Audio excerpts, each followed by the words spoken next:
Minute Maid Park in Houston, Texas. Root Sports brings you Houston Astros baseball. Tonight is the first of three between the reigning American League champion Kansas City Royals and the Houston Astros, who would love to do that themselves this year. And good evening, everybody. Bill Brown. Jeff Blum is working this series. Alan Ashby getting the series off. Bart Ennis also joins us. Julia off for the series for what should be very entertaining baseball, Blummer. Absolutely. Two young ball clubs going at it. The proven winner in the Kansas City Royals, now the upstart Astros trying to beat up on them. Well, the Yankees series was interesting as well. The Astros getting a split of that four-game set, and they have some hot hitters now as they come into this Kansas City group. Yeah, it's starting to become a real core of that lineup. We keep talking about that core, but there's a great group of guys at the top of that order that set things up for these guys that are creeping a little bit down. The depth in this Astros lineup is amazing when you've got Springer leading off, leading to KCA AT HOU, who's hitting three-hole on other ball clubs where he wouldn't. But this guy right here, Evan Gattis, is an absolute RBI machine. So he's going to get the night off today after a great series there against the New York Yankees. But the man loves the stakes. He goes out, drives them in. Big part of that offensive lineup. But he loves hitting behind those guys in the top of the lineup who are constantly getting on base and doing a good job of scoring. Well, the Royals are averaging just about the same runs per game as the Astros. They score their runs in different ways, and they, too, have some homegrown players who are looking very good this year. Yeah, they had to go back to the drawing board a little bit, draft some key guys in those early rounds they have. They put them in the minor leagues, and these guys all came up together. That's what you got to think about, is that these guys were all nurtured in that Royals organization, being taught how to win the whole way up. Alex Gordon leading that offense, so is Eric Hosmer, but these guys know how to win. They're proven winners, proven leaders, and they go out there and do it with the bats. Big ballpark, they're still able to drive it out, but you got to remember, between those two guys, there are 6 gold gloves, so they're playing great D also. Well, there's how it stacks up. A much better batting average for the Royals, but still, the Astros averaging just a bit more in runs per game, and yet striking out a ton. It's quite a study in contrast here. It really is, and I think it's dedicated to the ballparks. Astros built for the home run in a home run-friendly ballpark. Kansas City, big ballpark, built for speed and defense. But that bottom line with those bullpens, it's going to be a tough series. Score early. Try to have the lead after 6 because it's difficult after that.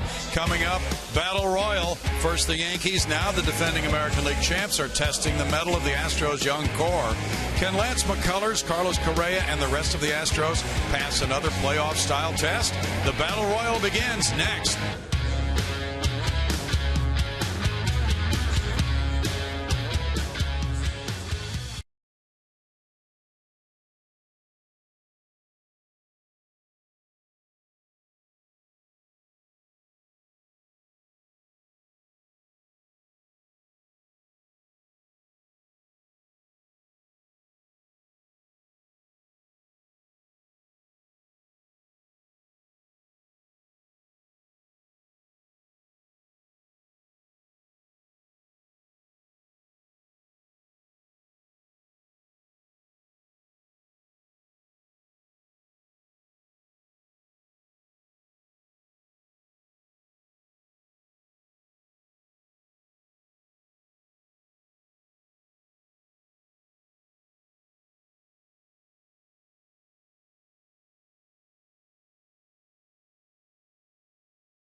Southwest Airlines. Book your low fare now at southwest.com.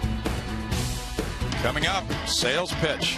Dallas Keuchel's mound mastery and Colin McHugh's return to form has the top of the Astros rotation looking rock solid and primed for a playoff run.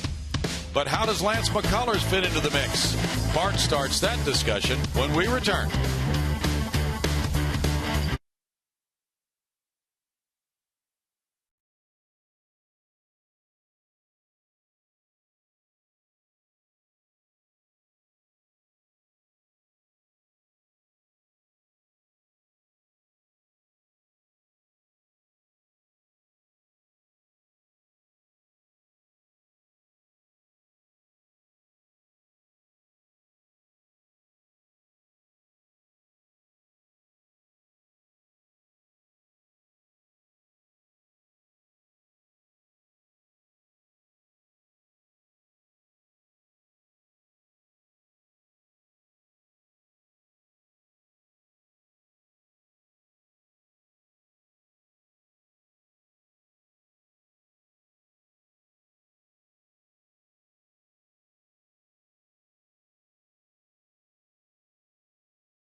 To get more of the same noise and energy level here at the ballpark that they had over the weekend for that Yankees series. They had one of their best weekends since 2008 attendance-wise, and of course they split that series with the Yankees.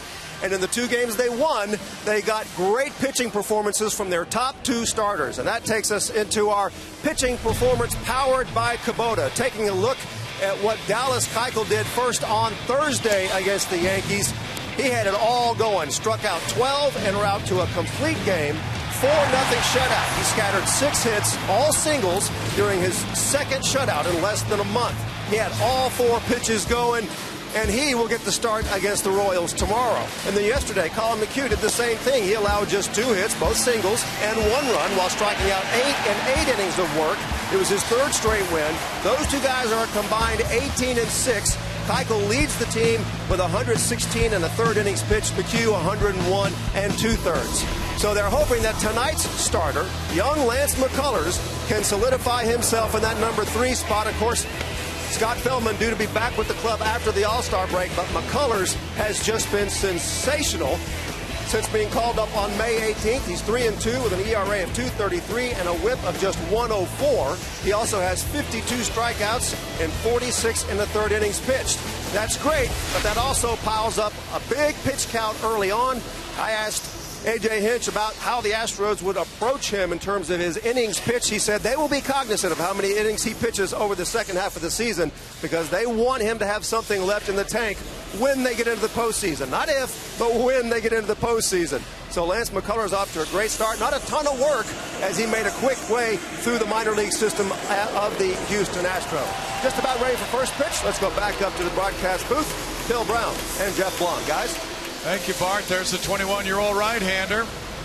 And managing his innings is really going to be of utmost importance, not wanting to overload him. There are the innings he's pitched so far in professional baseball, Jeff. Yeah, that's really the ultimate question is where is that ceiling on Lance McCullers' innings? Right now, sitting between Double-A and the big leagues, right around 75.5 innings pitched. But do you shut him down? How do you extend that career and get him into the playoffs if that's where the Astros are headed? He's going to be a huge part of it. if they are going to head towards that AL West pennant. And if they get into a short series in the playoffs, he's one of those guys you got to have in that rotation. He's proven his worth here. It's not uncommon for any organization to say to a young pitcher like Lance McCullers, we'll give you 10% more innings than you had last year. Yep. And that seems to be the number they work with. What do they do? Do they skip a start? Do they give him a month off, bring him back? You'd hate to ruin the rhythm, but if you shut him down in the middle of the season and bring him back, or you shut him down at the end of the season, those are wins you've got to take into account how that's going to affect. But I think he's a strong young man. I think he might be built for the long haul with that body he has. All questions to be decided down the road in the second half of the season. Now here's the Kansas City Royals starting lineup. They have won 4 in a row at 14 of 19. They're 5-1 on the current road trip. Gerard Dyson is their center fielder, and leading it off, Mike Moustakas plays third base with Lorenzo Cain, the DH, batting third. Kendrys Morales has given them some punch. He's at first base and cleaning it up tonight with Salvador Perez, the catcher. Alex Gordon in left field. Alex Rios in right field. Omar Infante at second base. Christian Colon, the shortstop. Behind Lance McCullers here at Minute Maid Park, you're going to see Preston Tucker, George Springer, and Domingo Santana in the outfield. At third base, Luis Valbuena, Carlos Correa at short, Jose Altuve at second base, Chris Carter holding down first base, and Jason Castro working with the youngster, putting down the right fingers. Speedy Gerard Dyson is first up. And taking, there is strike one for Lance McCullers. Dyson starting the night at 267, has 4 runs batted in. He had a pair of singles yesterday. 1-2 for 4. Pitch is high from McCullers. It's a 1-ball, 1-strike count. Only one Houston pitcher has struck out more in his first 8 starts than Lance McCullers. Tom Griffin with 52 strikeouts in 46 and a third innings. McCullers has blazed a nice trail. 2-1 for Lance. Dyson was not in the original lineup, but that lineup was changed for game time. That's a line shot toward the right field corner. Domingo Santana over. A leadoff double for Dyson.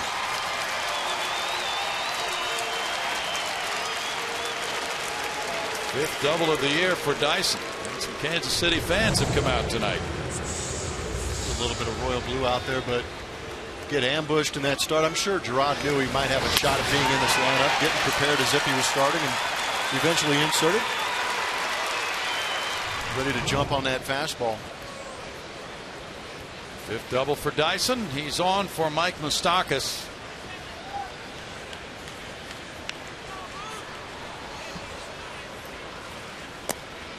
That's ball one. Moustakas starting the night at 322 has 7 homers, 31 runs batted in. Really flourishing this season. He is hitting to all fields.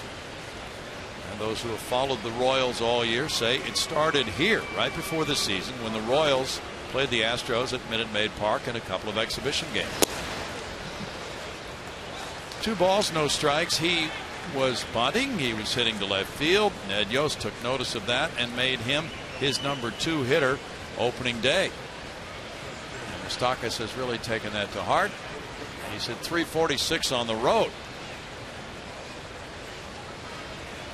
Nonetheless, the infield is playing him to pull. He's jammed on this one. Puts it in the air to left. Preston Tucker over. And that's 1 out for McCullers.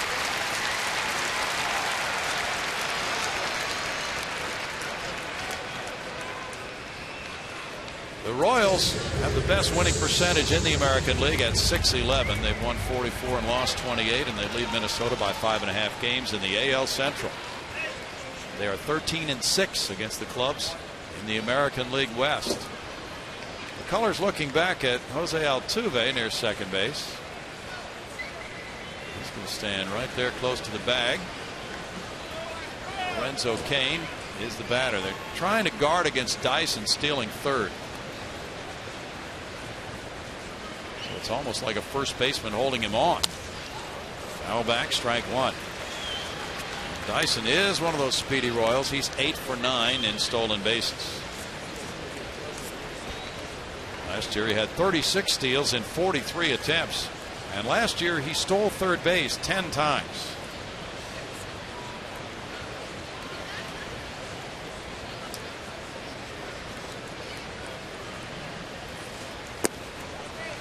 Breaking pitch, and it's 1-1. Colors was using the fastball in the beginning of this game. Now he'll mix it in, and the breaking balls have been extremely effective for him, Blummer.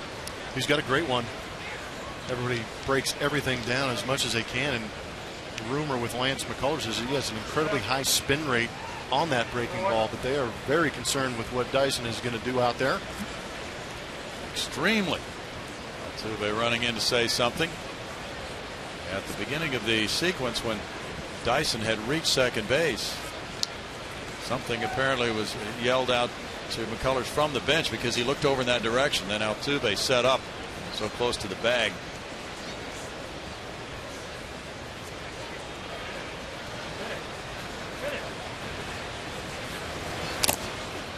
Big cut and a foul ball makes it 1-2 for Kane, but that one got Andy Fletcher, the home plate umpire.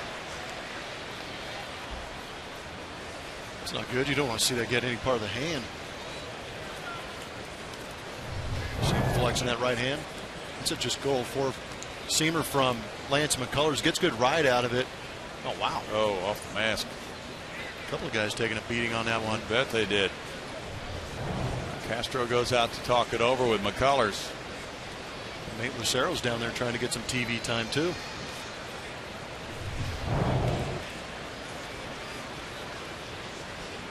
Watch it off the mask, then the hand. Not much protection in that hand area. No. Nate Lucero back to the bench. Andy Fletcher back to his umpiring duties. The last thing you want to happen as an umpire is to hurt your strike hand. Oh, yeah. You know, you don't want to raise that broken hand. No. It could be agonizing and cut down on the strikeouts on the night.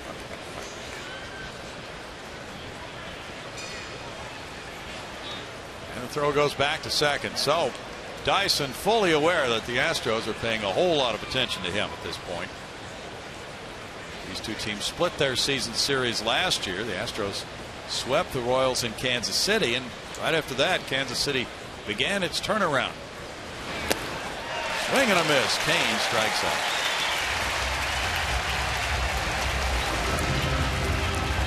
Let's take a look at our strike zone. It's presented to you by MD Anderson.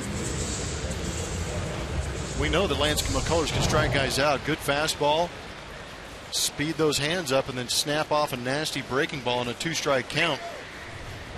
Get Kane swinging too is tough. He's a good two-strike hitter.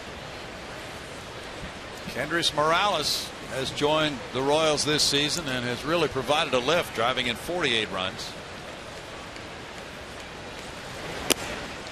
There's ball one to Morales, a switch hitter who's 32 years old. He's from Cuba. Began his career with the Angels. He moved along to Seattle. He had a 34 home run season for the Angels in 2009.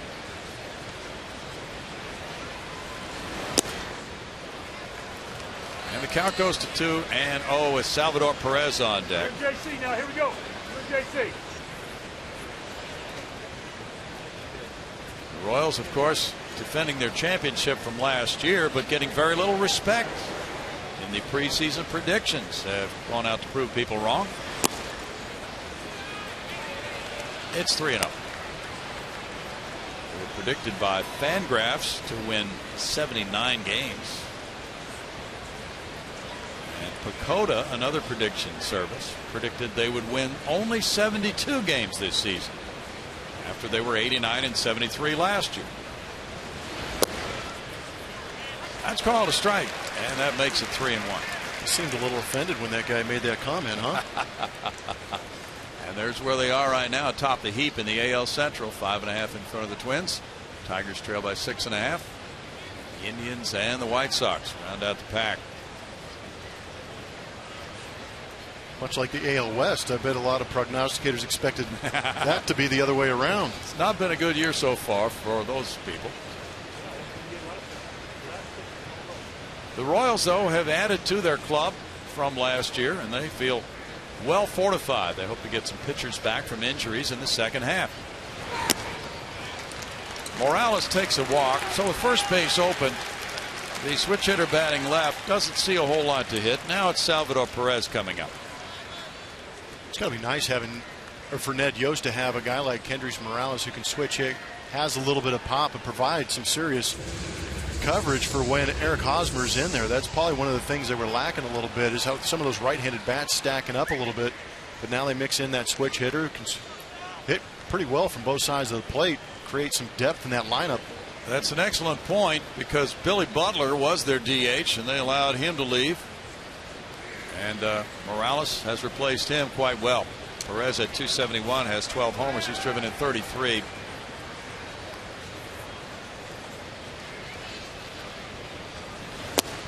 And that is strike one. Perez hit a big 2-run homer in the 8th yesterday. He leads the club with those 12. And the homer was his 500th career hit. He's 25 years and 49 days. 6th youngest Royal to reach 500 hits. Up the middle, Altuve gets in front of it. Tossing to Correa, who crosses over. And it's a well-played first after that leadoff double to keep the Royals off the board.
By Southwest Airlines. George Springer leads it off. He's the center fielder. Jose Altuve on a 7-game hitting streak plays second base.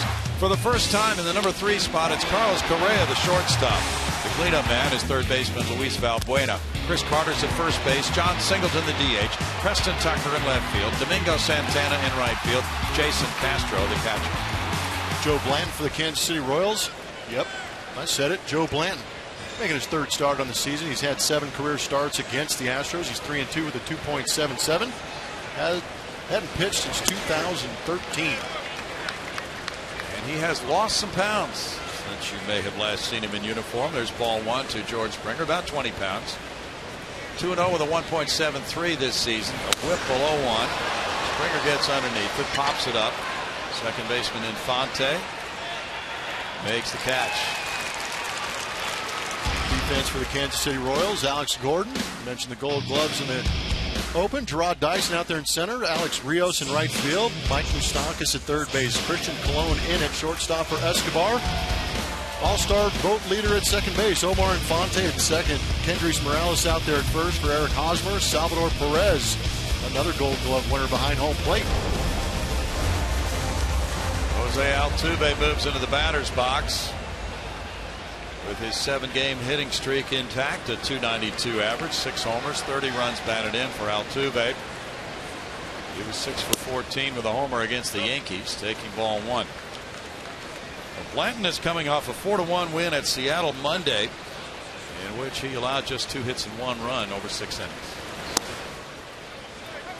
He deals a strike, and it's 1-1. Last year, he pitched only 2 games in professional baseball. They were at Sacramento. Curveball misses away, and it's 2-1. Blanton is from Nashville, Tennessee, went to the University of Kentucky, and was a first-round pick of the Oakland A's in 2002.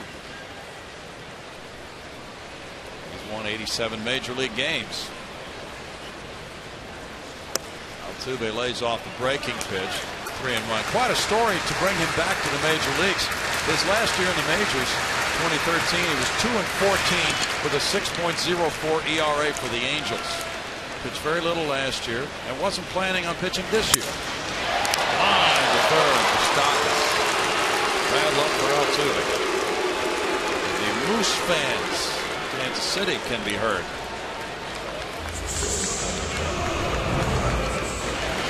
That ball laced. That's all you can do. Work yourself into a good count. Turbo hook it down there to third base. Stock is lined up perfectly. Carlos Correa has had one of the best starts of any Astro in the first 20 games in the majors. 3-game hitting streak. Curve strike one call to a .314 hitter. In 20 games, 5 homers, 15 runs batted in, 9 doubles. I don't know, Brownie. I expected more. This kid's lighting it up. He's only the first shortstop since 1914 to have 9 doubles in his first 20 games in the majors. You're going to be hearing that a lot about Carlos Correa.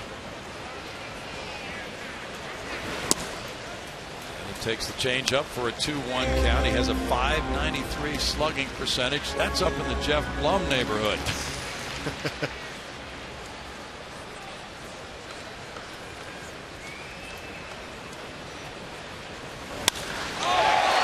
To left center field, Correa out to Dyson's territory, and he takes it in for out number 3. After 1, no score.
Appearance at the Whataburger on 9029 Spencer Highway in LaPorte, Texas, tomorrow from 11 a.m. until noon.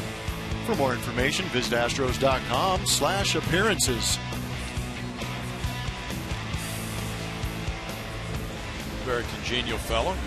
We'll enjoy meeting him. He is a gentle giant. I bet he is. Good personality. Always has a smile on his face. 0-0. Lance McCullers Jr. against Alex Gordon. 2 homegrown players. Gordon was drafted in the first round by Kansas City in 2005. He was the second player drafted that year. Alex now 31 years old, hitting .271. 9 homers, 32 runs batted in for Gordon. We talked about him being a Gold Glover 4 times. Converted from third base to the outfield, and he is a terrific left fielder. All 1. Yeah, he's supposed to be the next George Brett.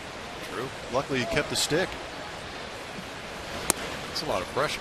Man, especially in that organization. 1 ball, 1 strike. And like a lot of these Royal players, he did not make himself an immediate success. Breaking pitch makes it 1-2. But he's had solid run producing seasons. Last year he drove in 74 with 19 homers and a .266 average. It's fouled and he stays alive at 1-2 with Rios on deck. Royals have had a nice month of June, going 15-9. They have gained so much confidence since a year ago. For good reason, too. And yet a year ago they were pretty lightly regarded, Jeff. Well, they kept waiting for that bubble to burst. I'm sure a lot of people around baseball are probably looking at this Astros team thinking the same thing. How long can they sustain it? And Kansas City answered every question they had by making it all the way to the World Series. Off the plate, 2-2. It's been interesting for Astros fans to watch as the Astros have played some of the top teams this year, just as a barometer. You guys were in Detroit and so on down the line. No, it's been good. And I think even that last series that was here with the New York Yankees, they may not be the vaunted Yankees of old, but still having a packed house and playing well in front of them against a great team like that says something. With the overshift, Gordon took it the other way, single to left center field to open the 2nd inning. A look at our strike zone presented by M.D. Anderson. Good breaking ball in that outside corner, and in 2 strikes you got to defend a little bit, but with that shift on, able to punch it right back up the middle. Just a good piece of hitting. Not a bad pitch by any means. Alex Rios is hitting just .211. And I think that's what gets lost sometimes. Everybody's going to go, oh man, he got a base hit, he beat the shift. But at the same token, you don't want this guy driving the ball out of the ballpark. You'll settle, you'll just let him get a base hit, go down to first base, and hopefully get a ground ball double play.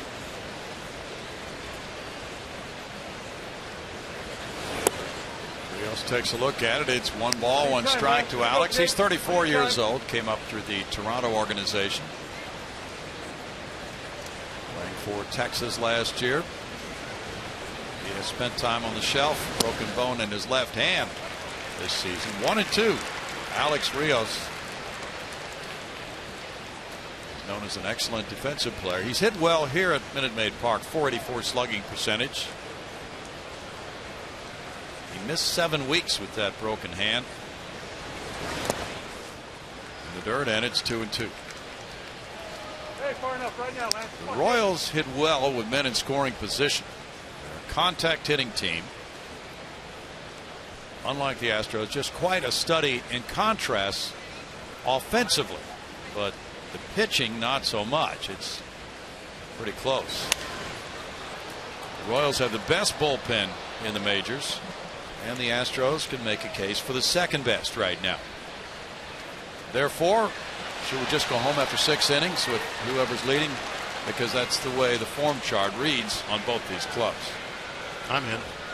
No, I'm just kidding. I want to see the Astros offense facing these guys, because we know they can drop some bombs, and they do score a lot of runs late, so it should be kind of interesting to see how they match up.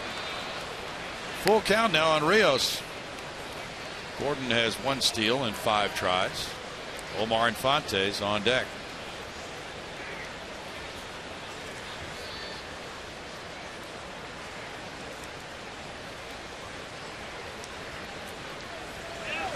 Gordon goes, and that's a foul ball.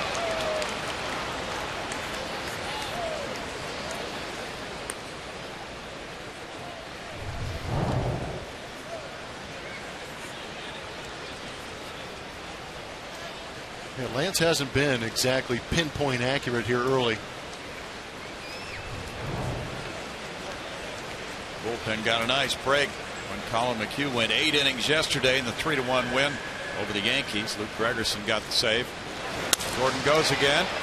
Altuve does not make the flip. He had no play at second. And the runner advances on out number 1. Yeah, ball hit off the end of the bat. For the game, Orbit trying to get out the Altuve vote. Voting ends July 3rd. Omar Infante right there. Well, getting some interesting comments from those Kansas City Royals because we know what's going on with the voting out there in Kansas City. They are doing it. They're getting it done for that man right there. 200,000 plus votes, maybe. Yeah. Altuve's gaining on him a little bit. Yeah, he gained the latest vote total just came out before the game, and he did pick up votes. Now Infante out to center field. Springer with the tag at second by the runner Gordon, just forcing the throw to third, which is cut off. 2 outs. And we've heard that Infante had great comments about Altuve, said he's his favorite player to watch. Omar's a nice player. And he was hitting .204 when 2 weeks ago tonight he moved into the lead at second base in the All-Star voting. Since then he's hit about .400. So it's been good for his stretch drive. Trying to prove his worth. No, he's a great player, great guy. 2010 All-Star. So we'll see who gets the nod. Sunday night we find out. Christian Colon the batter. Strike 1 to Colon, 253, no homers, 4 runs batted in. Alcides Escobar scratched from the lineup tonight with an injury. So that put Colon in at short. No balls, 2 strikes. Royals really have been hit fairly hard by injuries this season. Colon had just 45 major league at bats last year. It's 1-2. This series might be all about preventing runs. Both teams good defensively. The Royals are tremendous defensively.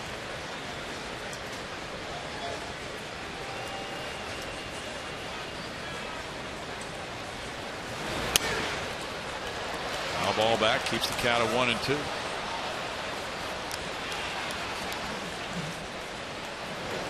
McCullers is shooting for win number 4 of his major league career.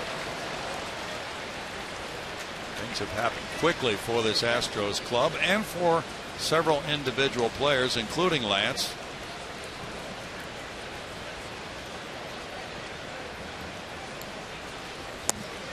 On a breaking pitch, he strikes out Colon.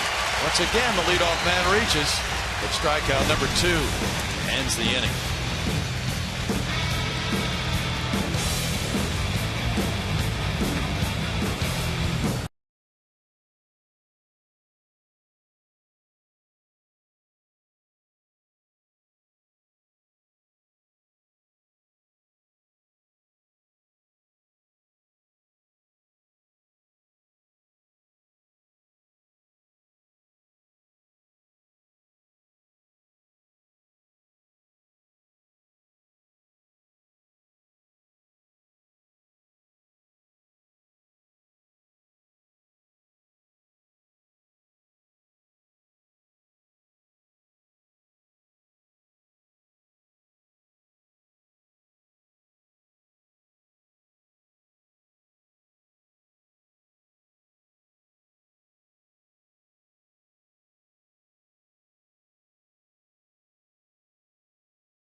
Yesterday's win. We had to scratch and claw for a little bit of everything. Had to manufacture a couple things. We won on a close game without homering. That's noteworthy. We just did a lot of good things to win a ball game. And they won it 3-1. Luis Valbuena leads it off. There's strike one. Valbuena at 195 has 19 homers, tied for second in the American League. He's driven in 35 runs. Blanton is quite a story. He was tending to a wine business last summer. Blanton must not have been that good. Evidently the grapes weren't coming out the way they wanted. But no, he had gone through his baseball career, was fine with that. Had no more ambitions to play. Then he was working out with a high school team, and somebody said, really, with your stuff, you ought to be pitching in the majors still. Started to give it some more thought and wound up signing a minor league deal with the Royals right before spring training. There's a shot, diving play, Moustakas, no throw. Valbuena finally gets a hit to the other side of the field, and then there's almost a great play to prevent it on him. Good job going the other way. I like to see Valbuena. Watch him get on top of this pitch. Change up in the zone, but still usually has that big loop in his swing where that upper part of the strike zone can be an issue, but does a good job of getting the barrel on top of that ball. Even better job by Moustakas trying to make that throw, but early on in these games sometimes it can be a little wet and muddy out there on the infield. You wonder if that had anything to do with it. Might have. Lead off single, now Chris Carter. There's strike one. Carter has hit 3 career homers off Blanton. 13 homers this season, 37 runs batted in, and a 198 average for Chris. Yeah, Blanton, according to Mike Swanson of the Royals, is something of a Jim Morris type story. You might remember him from that movie, The Rookie. The rookie with Tampa Bay, left-handed pitcher from Texas, who was coaching high school kids, and somebody said, you ought to be pitching still. Great story. Well, Blanton can relate now. And not only is he pitching, but he has a 1.73 ERA. This is his 10th appearance, 3rd start with the Royals. 26 innings, 3 walks. He has not walked a hitter in either of his last 2 starts. Fouled away. 1-2. Well, the Angels basically paid Blanton to go into retirement, didn't they? Yeah. That second year on that deal after that disastrous 2013, said, here, take the paycheck and go home. Must have bought some grapes. A couple of acres never hurt. Still got that competitive fire in his belly, though. Strike 3. Carter's caught looking. First strikeout for Blanton. And John Singleton follows. Chris might have been looking for that slider. It's one pitch for Blanton that's actually been working pretty good, and we know the issues Chris Carter has with the slider. So he kind of outthought him right there and just threw the heater right by him. Singleton, with those numbers at AAA, was leading the PCL in homers and runs batted in. 0 for 4 as an Astro this season with 3 punch-outs. Ball 1 to John. John made his 2015 Astros debut on Saturday. What a golden opportunity for Singleton right now. Reestablish himself here at the major league level. 2 balls, no strikes. He'd gone about a month without hitting a homer, and then hit 2 in 1 game a few days ago for Fresno. Singleton hit 168 with 13 homers in his rookie season with the Astros last year. He does draw his share of walks. It's 3-0 now. And he should. You're a big power hitter like Singleton is, and you're always a threat, so you can't basically just go up there and start firing fastballs and breaking balls down the middle. Got to be a little bit better with your pitches, keep them away from that barrel. That's ball 4. 50 walks last year for Singleton, 310 at bats with Houston. Now runners at first and second and 1 out. And Brownie keeps talking about Blanton's comeback, and you can see what he's been doing to make that comeback somewhat successful so far. It's that slider, that dark blue line on the left is what he used to throw as far as slider percentages. That has been ramped up a good almost 20%, throwing that thing more often. So he's doing a good job of locating that fastball. But look at the average against that slider when he does throw it. If you're having success with the pitch at the major league level and you can locate it, you're going to continue to throw it. And you can see why, hitting a $160 against that slider. And he's been keeping it down. Preston Tucker with 4 homers, 16 runs batted in, has a .244 average. Ball 1 to Preston.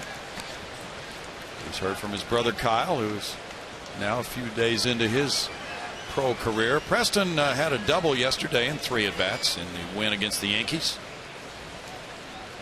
Domingo Santana on deck. 1-1.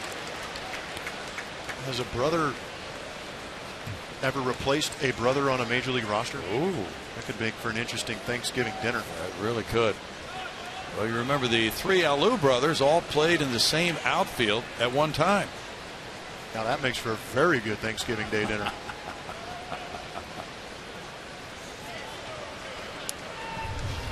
Get a good look at that slider. See how he holds it. You want to see him get on, kind of on that 3/4, getting on top of it a little bit. But that was almost a cement mixer. I think Tucker was looking for the nasty one and didn't get it. 2-1. Sometimes a bad pitch can be good. Yeah, you ask a lot of big league hitters, especially in recent years, that cement mixer we call it, where it just spins there, it doesn't really do anything. You anticipate the break and it never does. So it's one of the nastier pitches in baseball. But you can't teach somebody to throw that. 2-2.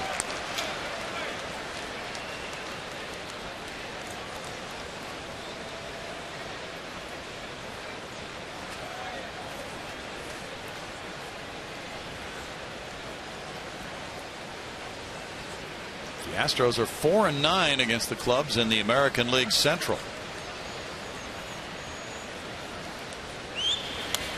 Foul back.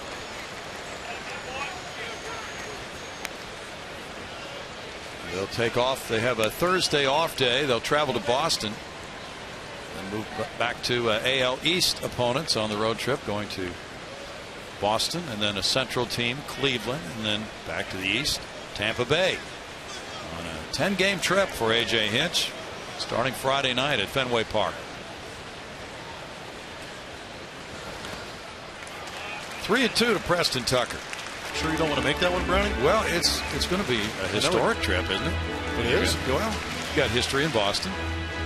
Cleveland, you've got what, the Rock and Roll Hall of Fame? Yeah, that's good. There are some good sites. St. Petersburg, an ancient American city.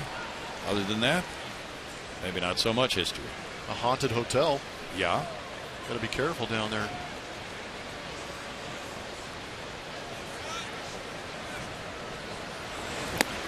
That's ball 4, and now the walk bugaboo. It's hard to explain. Blanton has been locked in on his command this season, but he's had back-to-back walks. Bases loaded, 1 out. See if the Astros can take advantage of it. That slider's been so effective when it's in the zone, but right now we saw Tucker swing and miss on a couple, but able to hold back on this one. That was actually a better slider, had a little bit more depth. Domingo Santana has the bases loaded, 1 out opportunity here.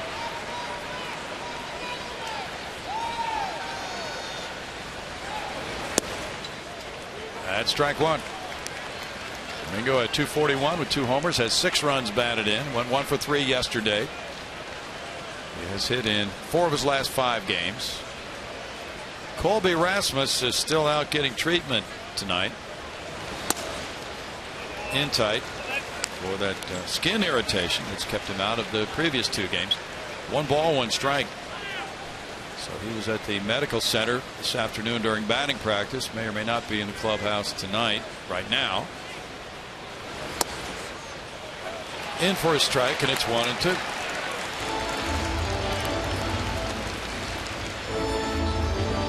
Teams are starting to adjust to Domingo a little bit. He's got great opposite field power, likes to go that way, kind of inside out's the ball. But I thought that 1-1 fastball in the inner third might have been a good pitch to take a rip at.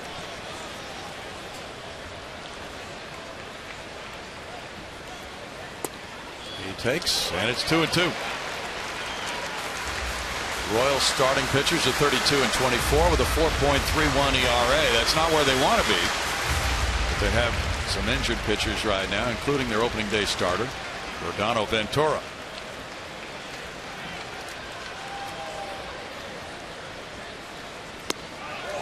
Now 3-2. Well, Tucker and Santana have been exercising some patience here against Blanton. Yeah, they sure are. Youngsters, too, expect these guys with runners in scoring position to be a little more aggressive and maybe stretch the zone, but they're holding tight.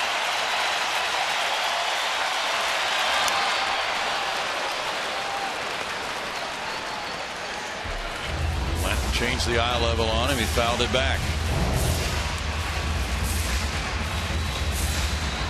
Blanton's got some good run on that fastball, too. I don't remember him having that too much.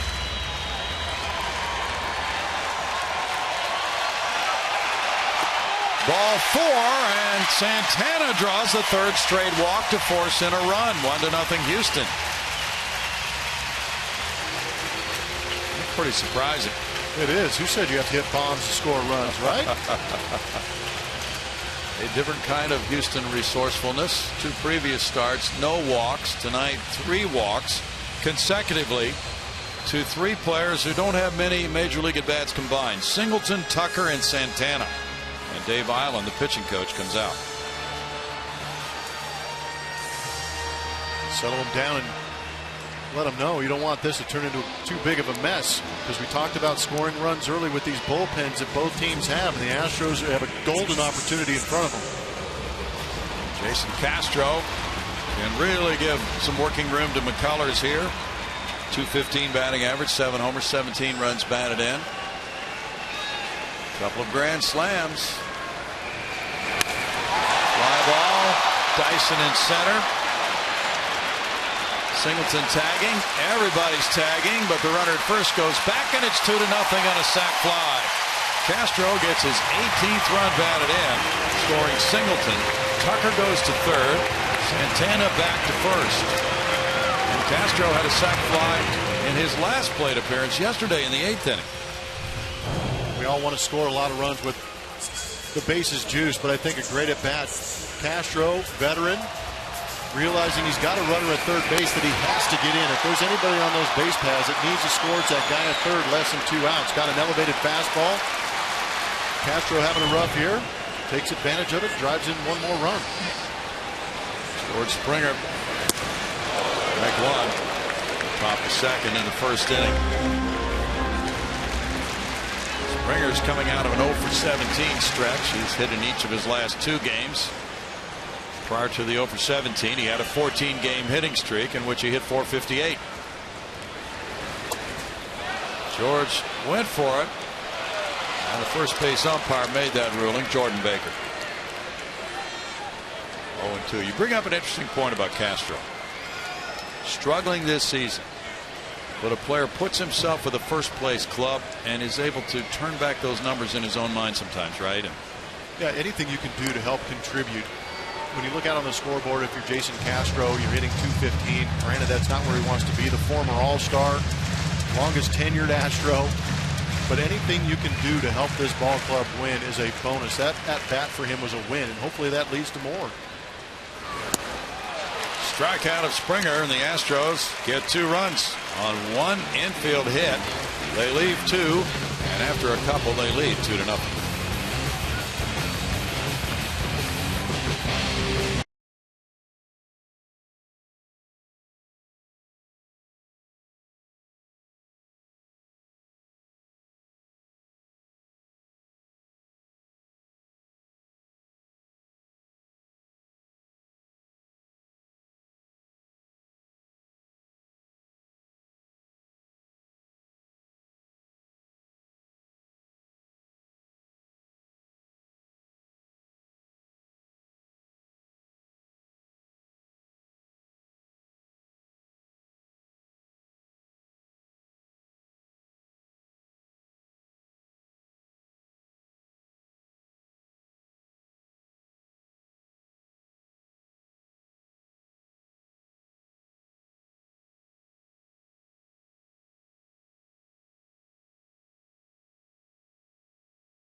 It's their in-state rival Texas Rangers in a 3-game series July 17th to the 19th.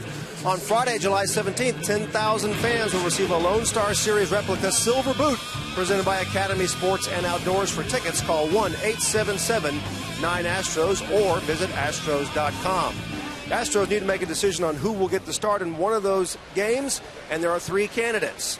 Dan Straley, who is currently pitching for Fresno, Asher Wojciechowski, who's had a couple of starts in the big leagues so far this year, and Roberto Hernandez, who we've seen as a starter at the beginning of the season. He has since moved to the bullpen. A.J. Hinch said he should make a decision on who will get that start coming up in the next couple of days, guys. Recent information not good for Asher. He lost yesterday, giving up 5 earned runs on 8 hits and 4 2/3 innings.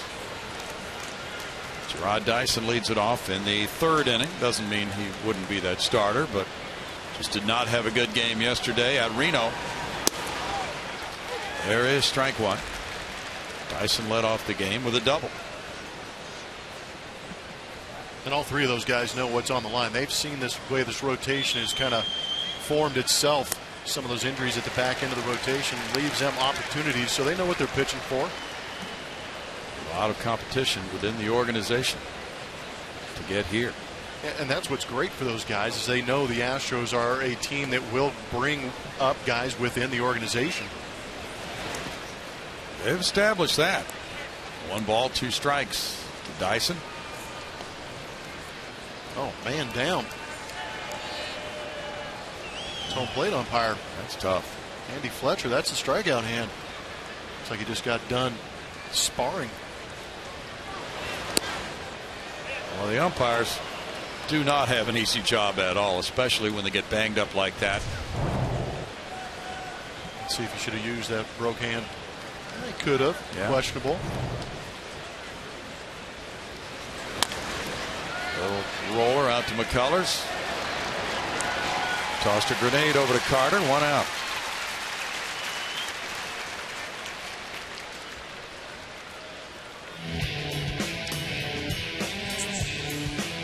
Mike Moustakas has been swinging a hot bat. .322 coming into this ball game. Left-handed hitter. Tended to be a little bit pull happy, but you can see what Ned Yost was looking at. Those 31 hits going the other way. It tells you that this kid's maturing a little bit. Therefore, putting him in that 2-hole. But if you're a pitcher facing him, you see those hot zones, and that's why he's going the other way. He's hitting that ball well down and away. Well, the Astros are playing him to pull again. There's ball 1 on the breaking ball in the dirt.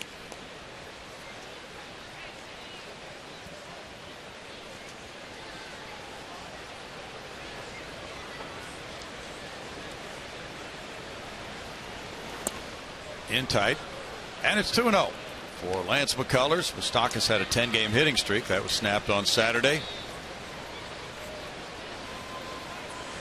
The outfielders, though, are expecting a ball hit in the air the other way.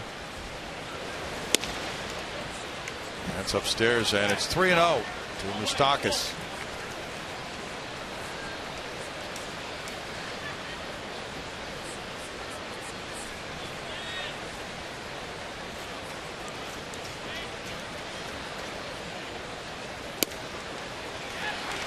Three balls and a strike to the 26-year-old third sacker from Chatsworth, California, where he grew up playing ball with Matt Dominguez. They were both first-round picks. Matt now in the Milwaukee organization at AAA. Bounce foul. Dallas Keuchel pitches tomorrow night. Jeff Blum's first experience with Keuchel's corner. Looked pretty exciting on TV, and he delivered. Should we get you a beard? No, you guys showed those off quite nicely. I'm going to leave that to you guys. Well, they're being trimmed right now. That's good. You got to keep them groomed. They have those scraggly things all over the place. Foul away. Still 3-2.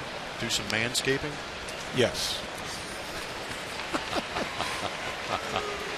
What else is a starting pitcher going to do for 4 days in between other than groom their beards? You bring up a good point.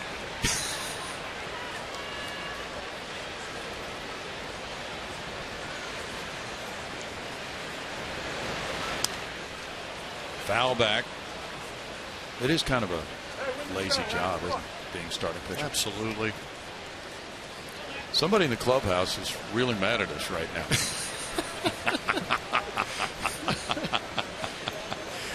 Well, it's nothing I haven't said for the last 20 years of my professional baseball career. So if they want to have a conversation, I'm more than happy to have it. Shoot, Dallas might be up there right now. He was good on the radio today. Struck him out. Tight breaking ball. Moustakas is victim number 3 for McCullers. I think Keichel's great all the way around. This kid right here is trying to back him up. Get this series started off right. You got 2 runs in the bottom of that second inning. Now he's coming out through the middle part of this lineup and threw a great slider to punch out Moustakas. Lorenzo Cain struck out in the first inning. That was with a runner at second for out number 2. Cain 3 for 12 now on this road trip. That's a really good pitch for strike 1. Cain is a lifetime .390 hitter against the Astros. 41 at bats. Out to center field. Springer comes for it. Springer dives for it. And he got it. Lorenzo Cain is an outstanding center fielder. Like this.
Infield hit Valbuena, 3 consecutive walks and a sac fly. Kind of goes against the grain of about 50% of the runs the Astros have scored on homers. But yesterday was that same type of game. They scored the first run on a double by Correa and a 2-base error by Gardner. And then they had a double, sac bunt, RBI triple, and then they had a double, ground out, and a sac fly. They are finding different ways to score, and Altuve takes ball 1. Altuve blistered a line drive to third in the first inning.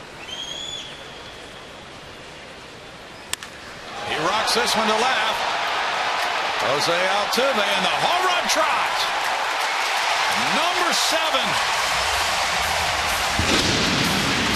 And a few more All-Star votes are coming in for Yesway Jose.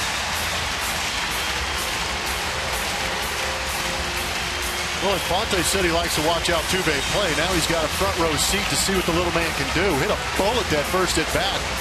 Right on the heater of Joe Blanton. And then here, second AB against Joe Blanton. Got a fastball running back in towards those hands. And here, those Crawford boxes so near, makes it easy for Altuve to put one up in there. 2 homers in 3 games.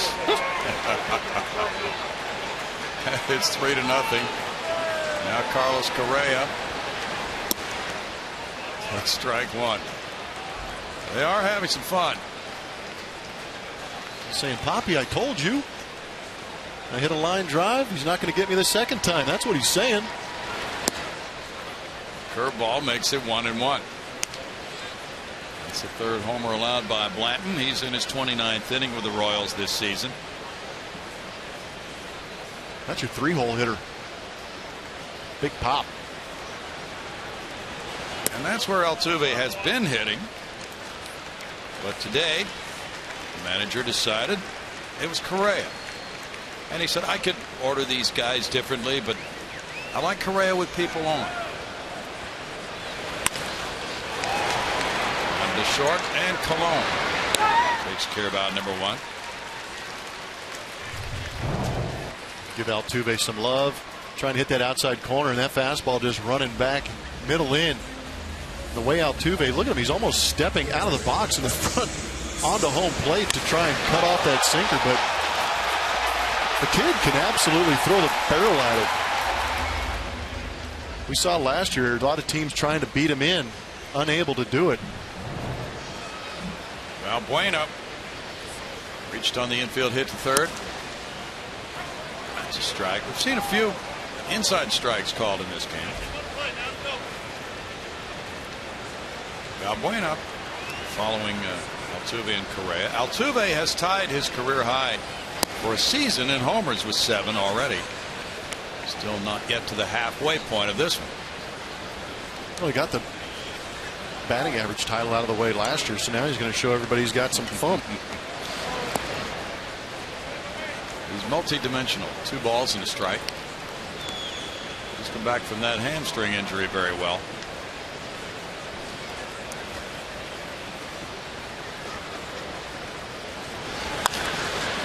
The shift is on. Colon can't stop it from rolling on through into right center field for a Valbuena single, and he's 2 for 2. They may get him off the interstate. I was going to say the exact same words, Brownie. He's had to earn them today with a couple of infield hits, but how important is Escobar at shortstop for the Kansas City Royals? Not sure if he would have made this play, but I know for sure he would have made it a real good opportunity to try and turn that ground ball into an out.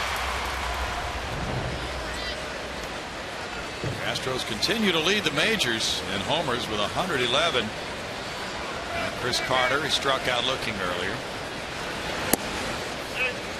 And it's ball 1 to Chris.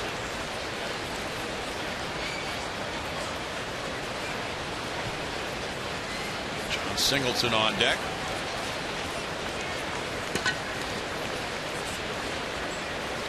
Dallas Keuchel and lefty Danny Duffy tomorrow night at 7:10.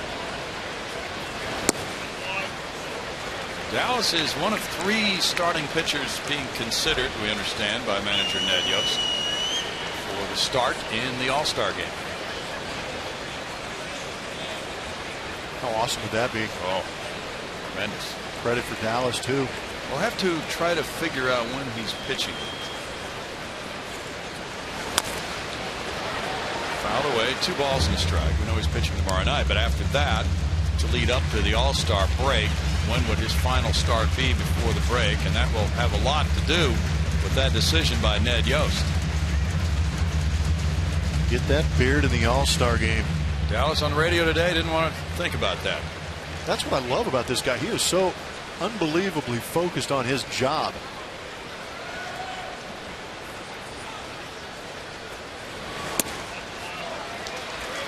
Three and 1 to Carter. Chris is hitting 171 on fastballs this year. Excuse me? 171. Ouch.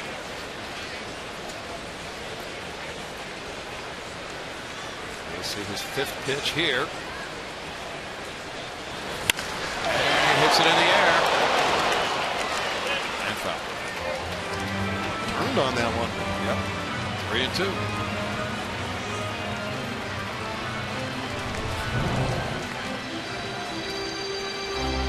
This is how you should hit foul balls. Just nice, mean screamers. That wasn't. Nice cool night inside. A little more rain around the Houston area today.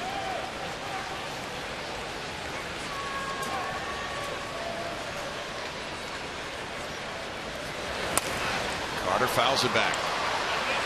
Well, Blanton is throwing a number of pitches in this game. He walked the 3 consecutive batters in the 2nd inning.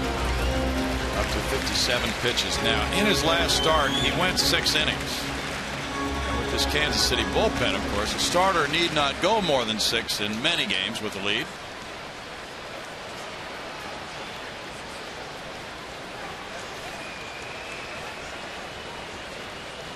Runner going. Valbuena got off pretty well from first base. Didn't seem to be watched very carefully by Blanton. I was kind of curious to see Valbuena taking off with Chris Carter at home plate. Yeah. High strikeout guy at home. Salvador Perez can throw quite well. With a 3-0 lead in the third, do you take on more risk? Well, you can take some chances. It's going to get looked over a little bit. And Carter, if you look at history, has decent numbers against Joe Blanton, too. In the air to right center. Rios comes in. 2 outs.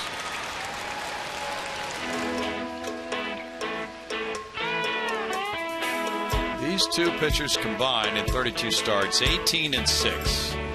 All other Astros starters at 46 starts, 11-15 this season. That's pretty good. Nice little 1-2 punch. McHugh's making the adjustments. Dallas is just being Dallas, doing what he's always done. Good camaraderie between those guys. We can bump that up to 21-8 if you want to throw Lance McCullers in there. Okay, let's do that then. There's ball 1 to Singleton. I really don't mind doing that. Singleton walked and scored in the second inning. Keuchel will pitch again this weekend at Tampa Bay.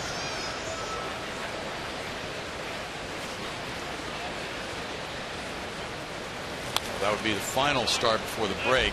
It would be on the Saturday before the All-Star game, which is on Tuesday. So that would make him in play. We start the All-Star game, right? I like it. The only thing that would disqualify a starter would be pitching Sunday, correct? I would believe. 1-1. In for a strike, 1-2.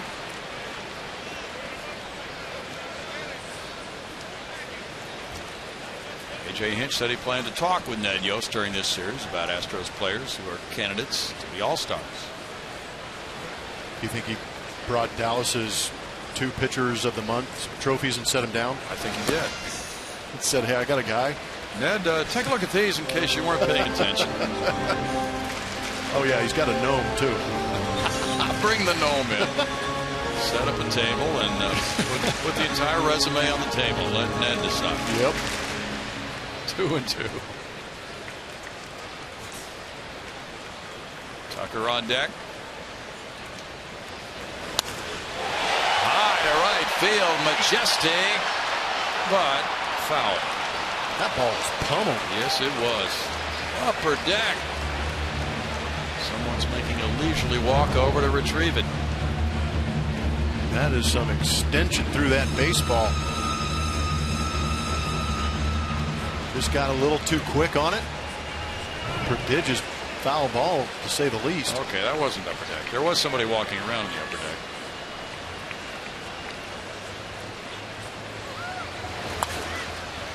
Foul ball back by Singleton. Still 2 balls, 2 strikes. Yeah, there you go, Ned. Not only is it a gnome, his own gnome, it's got a gold glove. Who wouldn't want that starting for them in the All-Star game? It's beautiful.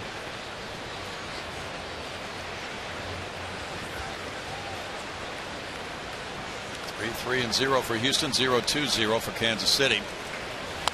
Singleton hits another foul ball. He's got that uppercut swing going. He sure does, and we saw a lot of that last year, too.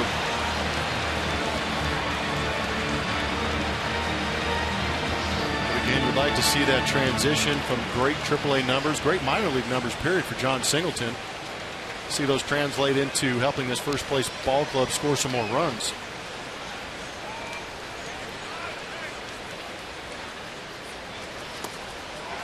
Not close, and it's a full count now to Singleton. Singleton was 3rd in minor league baseball with his 17 homers at AAA this season.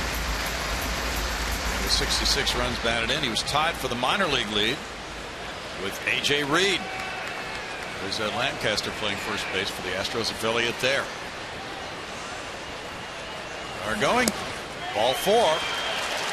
Singleton takes his second walk of the night. Number 4 for Blanton. Maybe that foul ball scared him off a little bit. Well, it did have an impact, didn't it? Yeah, it said don't leave anything out over the plate. So Blanton now will be facing Tucker with 2 outs. Bottom part of the order is causing some issues for Blanton. Tucker worked the count full. He drew a walk.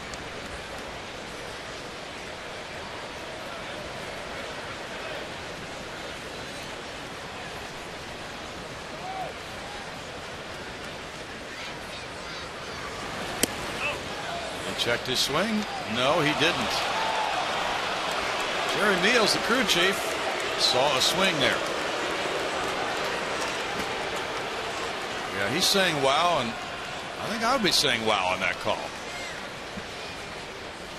Yeah, from where we were sitting, it sure didn't look like it. Out into shallow left center field, and this will be a hit for Tucker. And Valbuena scores. Throw to third. Not in time. 4-0 Houston. Tucker with an RBI single. His 17th run batted in. Oh, that's a beauty. Perfectly placed out there in shallow center field. Swing's getting a little bit big for Preston Tucker. Hanging breaking ball, when your swing gets a little bit too long, you have a tendency to jam yourself on some of these pitches, but if you can place it like that, you're going to be mighty happy you got jammed. That's 3 RBIs out of these bottom 3 guys in the Astros order. Did he maintain contact with the base? He's in contact there when the glove gets him. When he's off right there, it's hard to tell if he's. We've seen a couple of these plays in the last week, Brownie. It's been crazy. Yeah, we have. No challenge by Ned Yost on that in a 4-0 game in the 3rd inning. And it's Santana batting. He drew a bases loaded walk. And it's ball 1. We're still confused by that call at second base a couple of days ago. Jose Altuve was charged with an error on the play.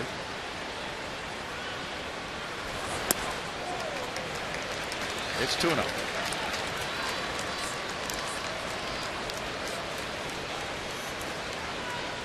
Do you like replay review? I do. It's interesting. The plays that we've seen about the guys keeping the tag on the runner, those are plays you'd normally never see overturned or even called. Sure. They call the initial play, and unless it's blatantly obvious when the guy jumps off the bag and you have the glove on the guy, then you might get the call. But these close ones, the Astros have sure taken advantage of it and taken some base runners out off of second base. It's a line shot into left center field. That'll score run number 5. RBI single, Santana. 2 runs batted in tonight for Domingo, and 8 for the season with the Astros. He got a green light on 3-0, and he knew what to do with it. And that's another thing. That's so great to see the young man taking a good, aggressive hack in that situation. Manager has confidence to give you that 3-0. You prove to him why. He was sitting fastball, got the fastball, threw the barrel at it, ripped a laser to the left. That was beautiful. Lefty Brandon Finnegan has been warming up. That's it for Joe Blanton. The Astros lead it 5-0 in the 3rd.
2-0 over the Kansas City Royals. Time now for our AT&T call to the bullpen. It is going to be Brandon Finnegan, hard-throwing left-hander. Averages around 94 miles an hour, has a slider, a changeup.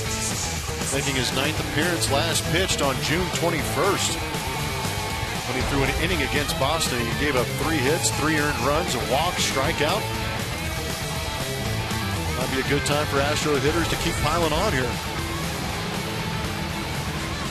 They would not mind doing that in the least.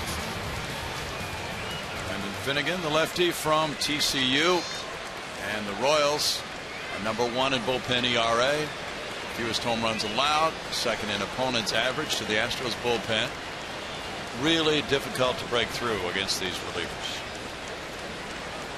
Jason Castro with a sac fly in the second inning. Got his night off to a good start. Now he has runners at first and second with 2 outs and third. 3 runs home in this inning. Finnegan pumps it in for strike 1 at 92. Finnegan was a first-round pick last year. He pitched in the College World Series and in the World Series. Show off. Boy. Should all be so lucky, Brownie. What an amazing ascendancy to the big leagues. Foul ball. No balls, 2 strikes. He was the first player to do that in the same year. Effectively, too. Yes. A big part of that bullpen. He was. He pitched in only 7 regular season games. The Royals were concerned about his innings load in college, and they did not put him on the mound all that many times once he signed in pro ball. They took it easy, kept the innings down, 27 minor league innings before they brought him up.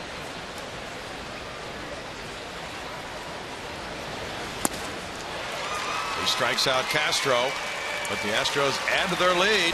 Altuve starts it with his 7th home run of the season. 2 more run score and a 3-run third. 5-0 Houston.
Jump out to a 5-0 lead over the Royals.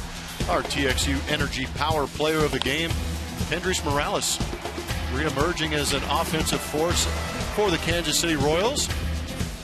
Left Anaheim, went up to Seattle, Minnesota for a little bit, back to Seattle, now in Kansas City, and proven to be a mainstay in that lineup, putting up some great numbers.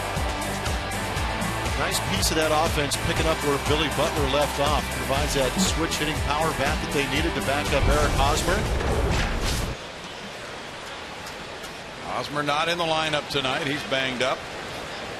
He may not play a whole lot in this 3-game series, we were told. Grief, that thing's getting bigger and darker. Oh, it is. Morales leads it off here in the 4th inning. He walked in the 1st. Ball one upstairs from Lance McCullers. He's given up 2 hits. They've both been leading off innings. A double by Dyson in the first. Single by Gordon in the second. Fastball got in on him and was fouled back. 1 ball, 1 strike. The Kansas City Bats have been pretty strong as they've won 10 of their last 13. They've hit .308 as a team with a .353 on base percentage. Second in the majors tonight, team batting average. And yet they don't walk a lot. 2-1.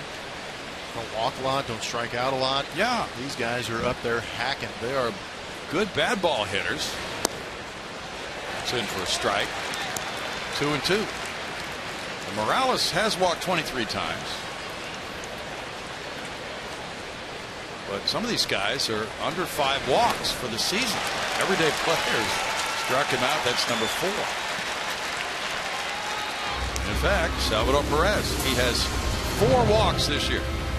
There's some miraculous numbers. Nasty slider from Lance McCullers.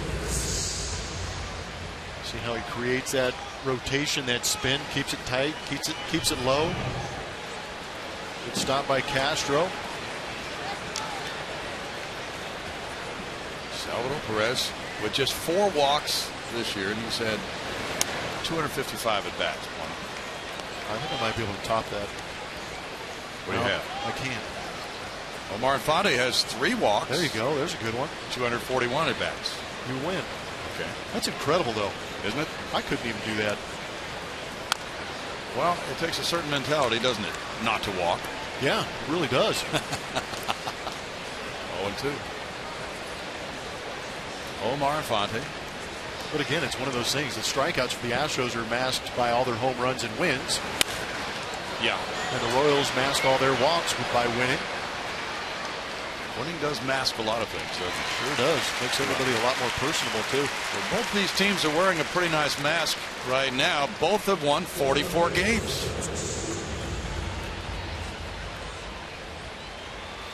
I like the way this rotation set up for the Astros for this series also. Keuchel tomorrow night. And then who do we have?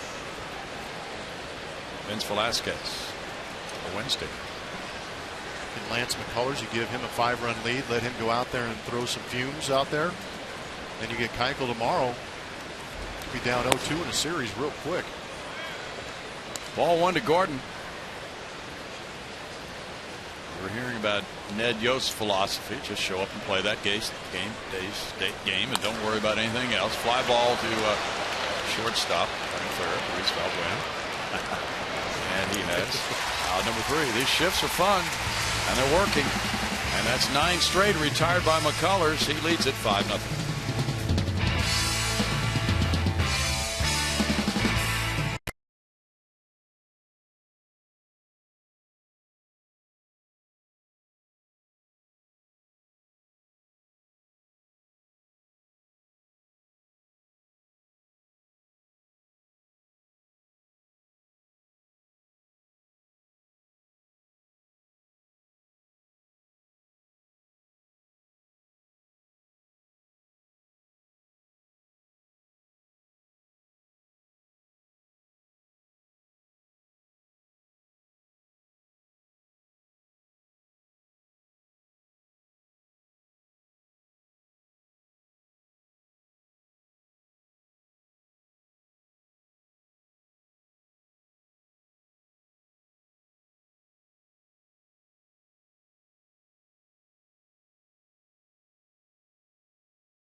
A $1,000 shopping spree with Jose Altuve at Academy Sports and Outdoors. To enter, vote 35 times at Astros.com/vote and post a screenshot of your ballot using the hashtag VoteAltuve on Facebook or Twitter until this Thursday.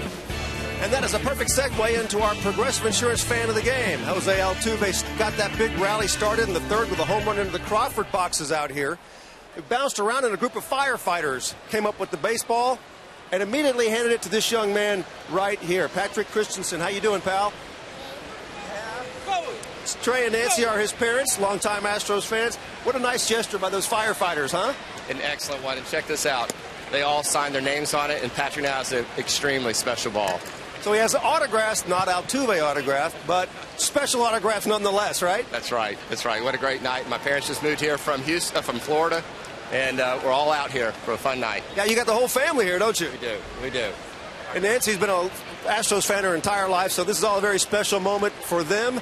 And how about we vote Altuve into the All-Star game? Let's do it. Let's make it happen. Got to make that happen, guys. They are our progressive fans of the game. Something to put that ball in right there, pal. Back to you guys. Thanks, Bart. George Springer with a 1-1 count. Is 0 for 2 tonight. 5-0 Astros. Brandon Finnegan throws ball 2. It's 2 balls and a strike from Finnegan. Had that meteoric rise from TCU in the College World Series to the World Series last year.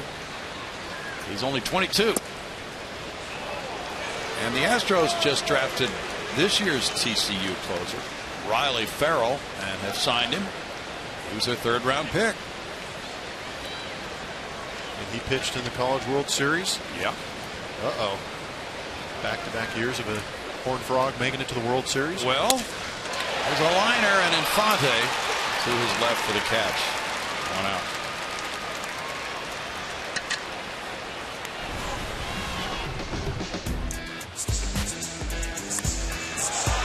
Sometimes you just got to sit back and watch and enjoy the show. Altuve seemed to have had a pretty good game plan against Blanton. Got good numbers against most everybody in the big leagues, but now he's added Joe Blanton to that home run book. 7 bombs for Altuve. And there's ball 1. Earlier he lined at third base. The Astros are the only team in the majors to have at least 10 homers from all 9 spots in their batting order. 2-0. So Valbuena's the leader on the club with 19, but they have good home run distribution behind him. Evan Gattis and Chris Carter have 13. Altuve now with 7. 3 balls, no strikes. George Springer has 12. Colby Rasmus 10. It all adds up to 111.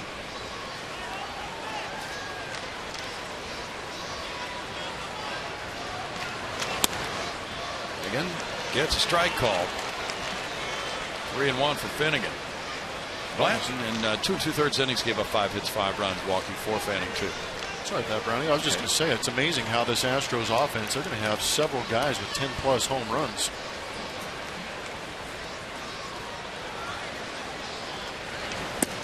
That's ball 4. Altuve takes his 19th walk of the year. And because of that, it's just the type of lineup that a pitcher has to take note of and say, boy, the guys at the bottom can hurt me. That's what you pointed out happened earlier, but not with homers, with walks and sac flies and things of that order. And that's kind of the feeling you get, is that nobody wants to make that mistake and give up that 2-3 run home run, because all of a sudden you're in a huge deficit. But at the same time, you sit there nibbling off the edges, and if you're not getting the calls, those base runners keep mounting. So it is an interesting dynamic for that Astros lineup. Carlos Correa is 0 for 2. So Carlos, with everything he's done in the big leagues, and he's becoming well known. He goes to restaurants in Houston. People know him. They want pictures taken with him. Why not? We found out something new about him tonight, though. What could that be? He has a black belt in Taekwondo. Watch out. 1 ball, 1 strike. Carlos's family is still in town. He was saying, well, they originally had booked tickets to go to Corpus Christi. Well, you can rent a car down there and drive up. That's true. But why not come to Houston and see him there? On the infield, Infante. 2 outs. Well, we had Ray, of course, at AA Corpus Christi. Lance McCullers was there. Vince Velasquez was there. It has been some kind of a year for the Astros farm system. Yeah, they're going to have to start. Well, that might be part of the development. Just start a shuttle business from Corpus Christi to Houston. And these guys have produced. They have produced. Normally you see those guys get called up from AA. They get a couple spot starts, go back down, try and fill a hole. But these guys, they're making a statement to stay. Well, Bueno, who's 2 for 2 with 2 runs scored, takes ball 1. Well, Alex Bregman has already hit his first professional homer plumber in his 3rd game. Starting to not be shocked with all the success that the minor leaguers are having for the Houston Astros. Yeah, there's more on the way. 1 ball, 1 strike. It's got to be somewhat gratifying for Jeff Luhnow. A lot of skepticism about some of the draft picks and the way the organization is going about their business. And now they've just got a steady stream of talent putting up numbers at every level.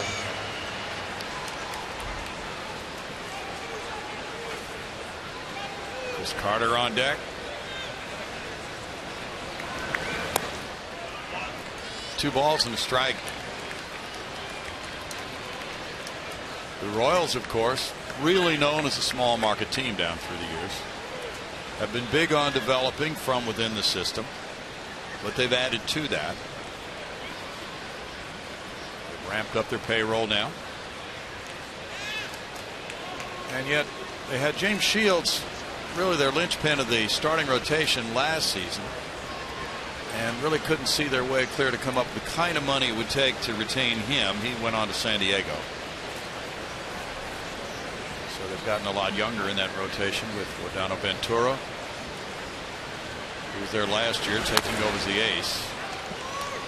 Well, I wonder how much of this Royals bullpen played into that also, knowing that they could shorten games with the amount of arms and good arms they have in the back end of that bullpen. Excellent point. Hard to believe that Pacoda picked them to finish with 72 wins this year. What's wrong with Bill? Not you, Bill. Not Bill Pacoda, no. Oh, no. It was a shot, and what a play at first base by Morales. And he stepped on the bag and got the out for out number 3. So it's no runs, no hits, and a man left after 4. 5-0 Houston.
And, you know, this Astros organization has had so many great players over the years, and we've all enjoyed watching them, but we wondered if you at home could remember who some of those great players are and some of their great performances. So we have a new little game we're going to call Name That Astro, brought to you by your local Honda dealer.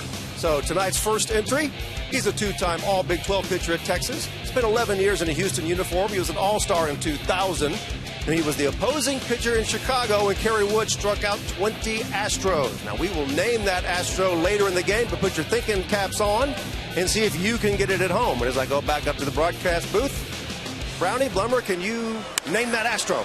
Greg Swindell joined the Astros in, no, that was in 93. Never mind. I'd have to put my money on Brownie, period, for getting this thing right. Well, we can, but do we want to give the fans some time, Bart, or should we just blurt it on out there? Well, you could kick around some possibilities. All right, we'll give you a couple innings. March Rios fouled that one. Now a liner over Altuve into center field. Rios interrupts a string of 9 straight retired by McCullers since the Gordon leadoff hit in the second. So 3 leadoff innings with hits for the Royals, but no runs so far. And Omar Infante comes up next. Infante hit a fly ball to center. So Jose Altuve is 200 some odd thousand votes behind Infante. The latest vote totals released tonight. Fans have until July 3rd to vote. And each fan can vote up to 35 times at one email address. There's ball 1. There are now 5 Royals leading the voting. Down to JC now. Come on. Down from 7.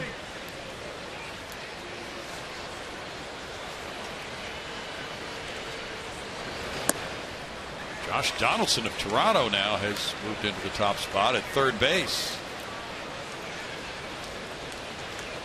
Rightfully so. Yes. Some of those plays he's made on defense have been unbelievable. But that one going into the stands about a week ago, a la Derek Jeter from years ago. 2 balls, no strikes.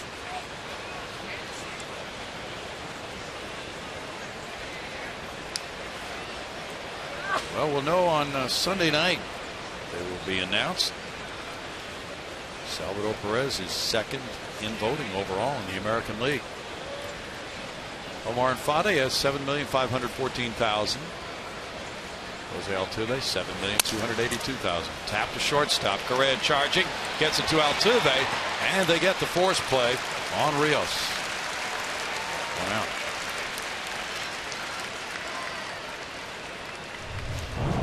Close. Good job by Carlos charging this ball to make sure he could get that lead runner.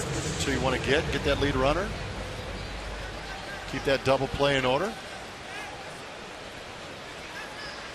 He's making good plays. He's making the right decisions. Almost handcuffed Altuve right there, but made a great play on the catch. Yes. Chris Colon now. Colon struck out in the second inning. Springer's moving to right center field for Colon, and there is good fastball for strike 1.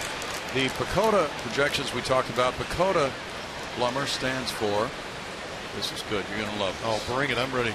Oh, you're going to love this. Player empirical comparison and optimization test algorithm. Huh? That's it. Could you explain that for me? Not really. No clue. What are the cliff notes on this thing? You got to take a class to figure this thing out. Correa, Altuve, and Carter do turn 2. 72nd double play for the Astros. McCullers off the mound after 4.5 innings with a 5-0 lead.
Southwest Airlines. Book your low fare now at southwest.com. And by HEB. No store does more than my HEB. Welcome back inside a thriving Minute Maid Park, where it's 5-0. The Astros leading the Royals. Bottom of the 5th inning arrives with Houston having 5 runs on 5 hits. The Royals no runs on 3 hits. Chris Carter, the batter, he's 0 for 2. Chops it foul. There's strike 1. Bud Norris and the Orioles fell in an early hole tonight against the Texas Rangers on 4 Ranger home runs, 2 by Mitch Moreland, 1 long ball apiece by Carlos Corcoran and Shin-Soo Choo. Texas 8, Baltimore 1 at the end of 7.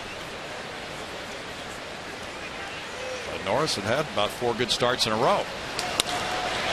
High to center field, way back Dyson. Dyson is all the way at the warning track, and Carter unloads. Number 14 for Carter. 6-0 Houston in the 5th. Sleeping giant is awoken.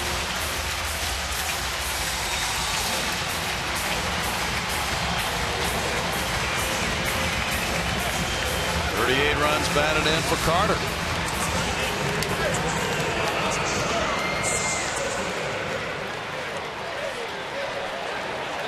Will he put together a second half the way he did last year? There's a great deal of us in the Houston area that are hoping so. John Singleton with strike 1. 429 feet, and it stayed up there for a while. Another multi-home run game for the Astros. They're 11th in 16 games. In, and it's a 1-ball, 1-strike count.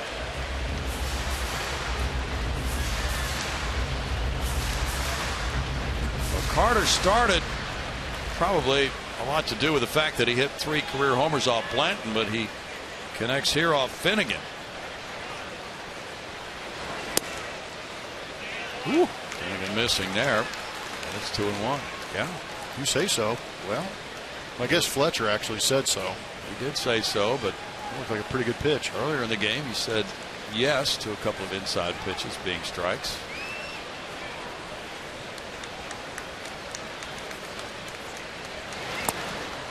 And there's a swing and a big cut by Singleton. 2 balls, 2 strikes.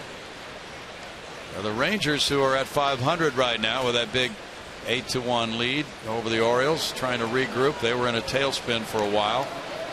Wandy Rodriguez started for them, giving up 1 run in 5 innings. Bud Norris allowed 5 runs in 6 innings in a matchup of former Astros. Struck him out looking. 1 out. Second strikeout for Finnegan. That's right in the happy zone, coming towards Chris Carter's barrel from that left-handed arm of Finnegan. You allow him to get extended on some off speed out over the plate. This is what he has the ability to do. You mentioned earlier how he has such a hard time hitting the fastball. You wonder why they do throw some of that off speed in a location like that. Breaking pitch, strike 1 to Preston Tucker, who has a walk and an RBI single. 6 runs on 6 hits for Houston. Carter batting in the number 5 spot in the order tonight. He's batted as low as 8th recently. That's great. Get some of these shots and the fan reaction. They had the best angle in the ballpark right there. There's been quite a bit to cheer about here at Minute Maid Park of late, huh? Yeah. A lot. In the air to center field. Dyson waiting. 2 outs. Fans have brought a lot of energy. Players have remarked about that, especially this homestand with the Yankee games. Now another quality team. The night started, the Royals had a .611 winning percentage, tops in the American League. The Astros were second at .564.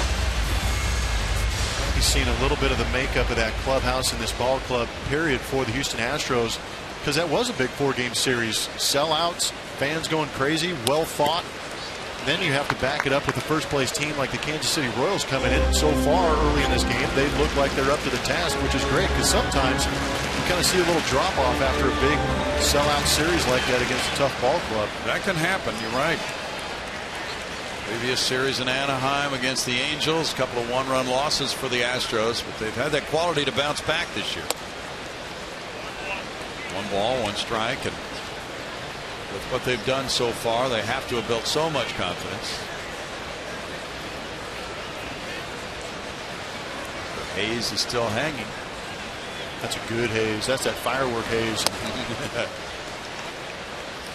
1 and 2. That's not purple, is it? I hope not. No. Milwaukee 6, Philadelphia 4. They're in the top of the 8th. At Philly.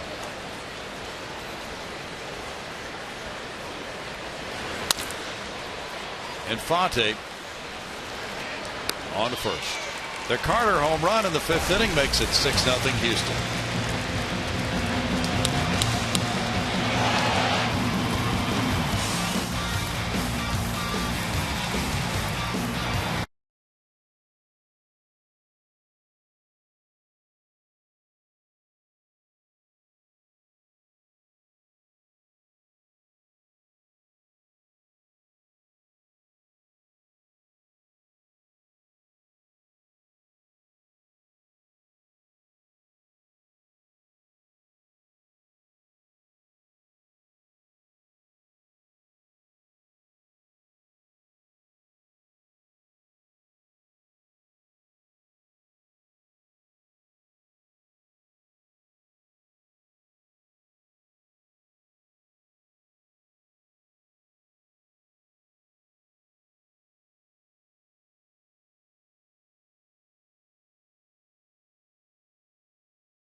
On this homestand, Carlos Correa, we've been seeing it. The man can swing it, but what we've really been seeing is him flash that leather. They know they can go get it. They're getting the great pitching, but in order to win some of these ball games and behind some of that good pitching, you got to lay out, show some leather. These guys can go and do that quite well. This is a big one on the evening for Lance McCullers. Springer hasn't been swinging the bat well, and that's what impresses me most about this young man as he goes out and plays it on both ends of the field. Great diving catch. 6-0 McCullers against the top of the order here in the 6th inning. Dyson is 1 for 2. A double leading off the game. Did you see the StatCast rundown on Altuve's catch of that pop-up yesterday? I missed it. He traveled 119 feet, averaging a top speed of 18.8 miles per hour. But what I neglected to mention at the time, Blummer, was that the Astros were shifted, and he was over on the shortstop side of second and made that catch just about 2 steps inside the right field line. That makes it that much more impressive. Long run. 2 balls and a strike, and he said in his post-game quotes, when they're in the shift like that, he always looks around to see where the right fielder is and where the first baseman is, and he knew when that ball went in the air that it was going to be his ball. And that makes me so happy to hear, because so many of these guys with these shifts, you get stuck in some spots where you're not anticipating being, but you got to have some serious awareness where the other guys are, and that is an incredibly long way to go. That's quite a play. It's a great play, but if he doesn't have that mentality or have the idea of where Domingo is, he doesn't go get that ball. He's made 2 errors. The one he had Saturday was very questionable.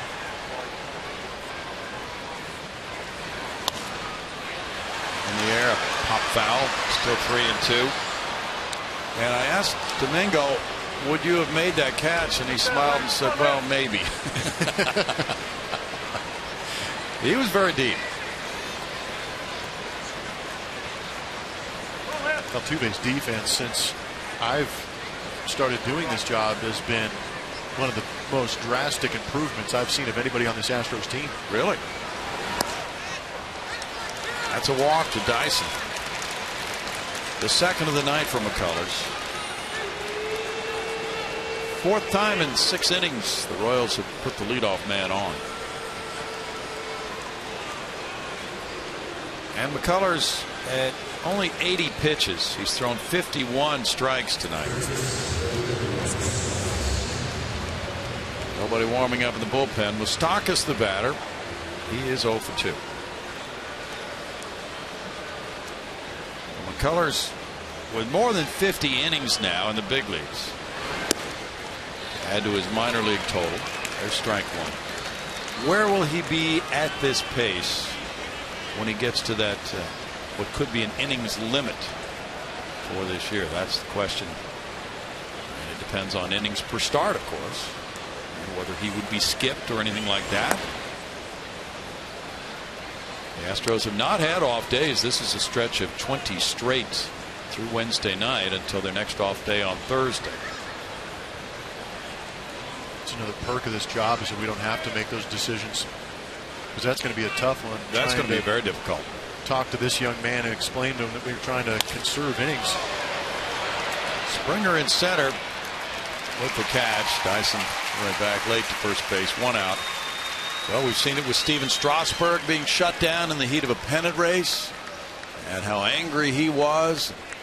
There's various decisions that have been made down through the years to try to protect young pitchers. We've seen a young Alex Fernandez with 172 innings in his rookie season, and then having surgery after that, and it's a real worry for the guys in the front office.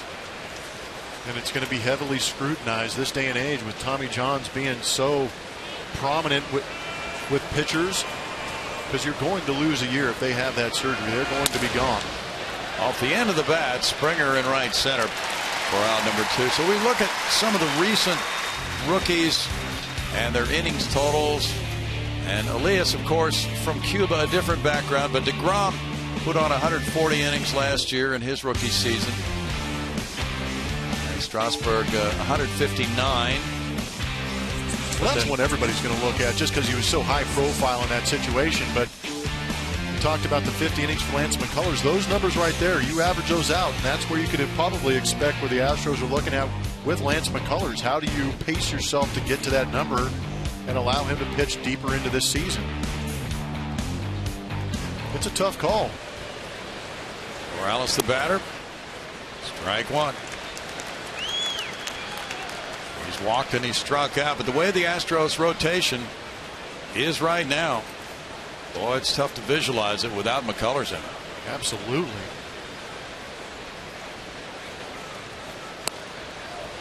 In for a strike, 0-2. The good thing is that Scott Feldman is on the mend. That is good news. And this is the interesting game right now. Lance McCullers cruising 6-0 lead. Do you pull him now and discount some of these innings and try and tack those on towards the end of the year? It's a good thought. He checked his swing. 1-2. And for me, and I'm not sure how most people feel about it, especially scouts, because they're looking at it a little more in depth than I am, but Lance McCullers physically, his build tells me he's going to be built for a little more endurance. He's got a live, loose arm. He may not be 6'2", but he is a strong lower half that could last a long time. A strikeout of Morales ends it in the 6th inning. That's punch out number 5 for McCullers. Completed with the throw to first by Castro to Carter. And the Astros lead it 6-0.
This moment in history is brought to you by M.D. Anderson.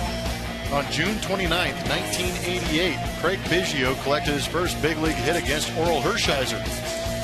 Biggio and Billy Hatcher were the only two players to get a hit off the Dodger ace in a 2-0 loss. Almost 19 years later to the day, Biggio gets hit number 3,000. Rocking the number 4 is a rookie. Yeah. Steve Lombardozzi wanted it, though. Oh, yeah. So he gave it up.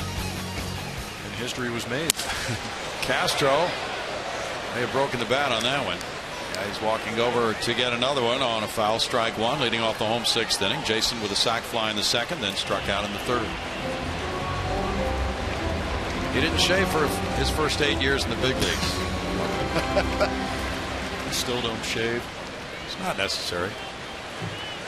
How about the double ear flap? I'm going to give him some grief about that. Yes. Non-switch hitter. That umpire looked like Harry Wendelstedt. Little roller, foul. And it was, we're told. No balls, 2 strikes. Well, in just about a month, people will be gathering in Cooperstown, New York for a special time. And there will be people there who saw that first hit. That's a nice time to think back. No, that's beautiful. Good for him, too.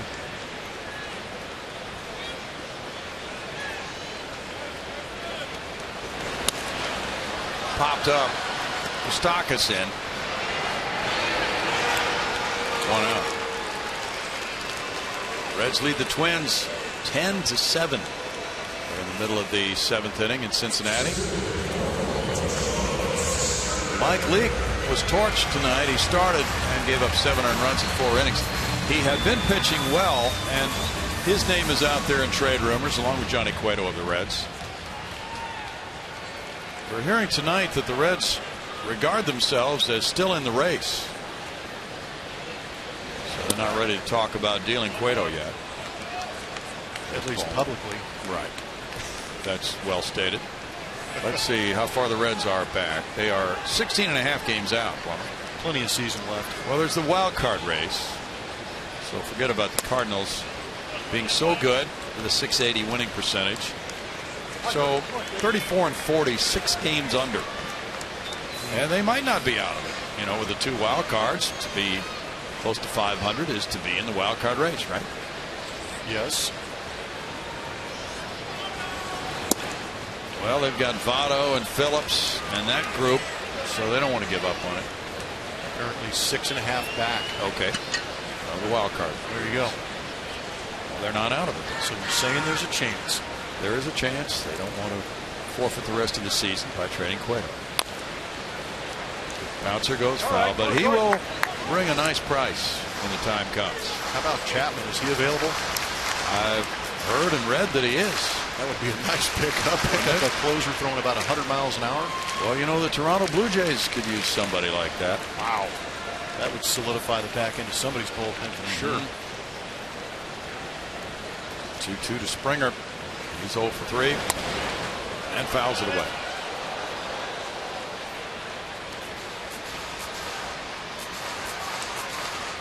Well, you noticed Harry Wendelstedt in that picture of Biggio on his first hit. There's a couple more. Randy Marsh was umpiring third base in that game. Okay. And Dana DeMuth was actually behind home plate. Nice. 3-2 to George Springer.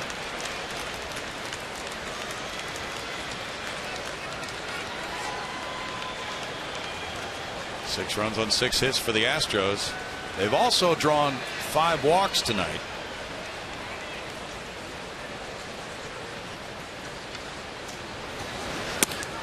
And there's another one. Springer takes the stroll. That's his 41st walk of the year. He is 4th in the American League. And it's really important to the Astros offense to draw walks. With their low team batting average of .240.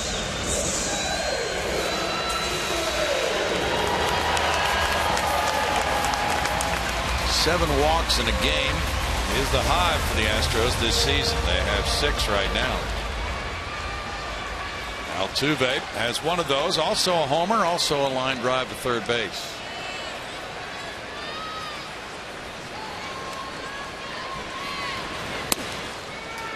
Ball 1 to Jose.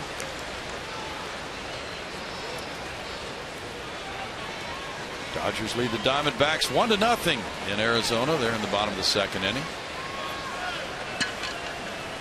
Luke Hochevar is warming up for the Royals. Big cut by Altuve. 1 strike. This Royal bullpen combined for 8 innings of 1-run work over the weekend against Oakland. In for a strike, 1-2.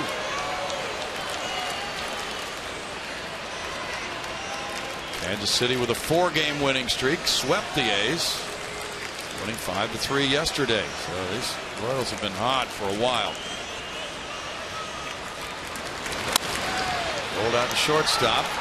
Colon tossing, and Infante sharp on the 6-4-3 double play turn to end the 6th inning. 6-0 Houston.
Name that Astro. If you recall, some of the clues were two-time All-Big 12 pitcher in Texas, 11 years as an Astro, an All-Star in 2000, and he opposed Kerry Wood that day in Chicago when Wood struck out 20 Astros.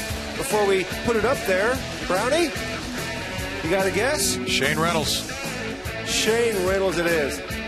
You knew Brownie would get it. The big right-hander pitched very well for the Astros for many years. People don't realize how big Shane was. What was he, Brownie, like 6'5"? I would say 6'3", maybe. 6'3", big man. He's big. Very good pitcher for a long time for this club, guys. By the way, Bart, you have been called on the carpet on Twitter. Uh-oh. Yeah. I love it. That's right.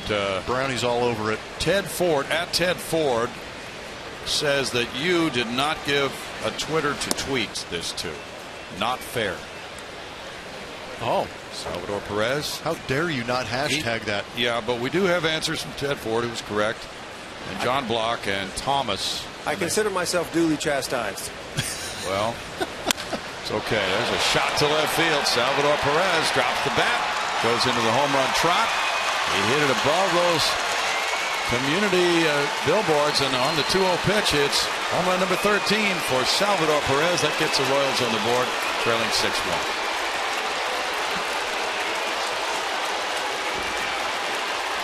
Royals fans have something to cheer about, and they've been waiting for that all night. Got himself a cookie.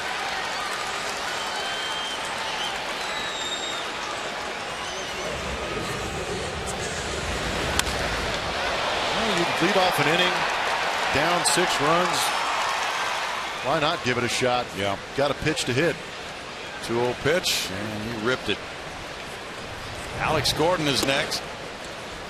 Gordon takes ball one. Only the second home run allowed by McCullers in 52 innings.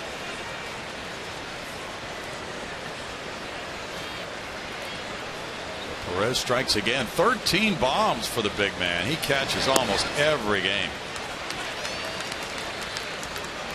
He is an absolute workhorse. He's a very important member of the Royals team. Beast of a human being, too. Isn't he, though? He's played all but 3 games.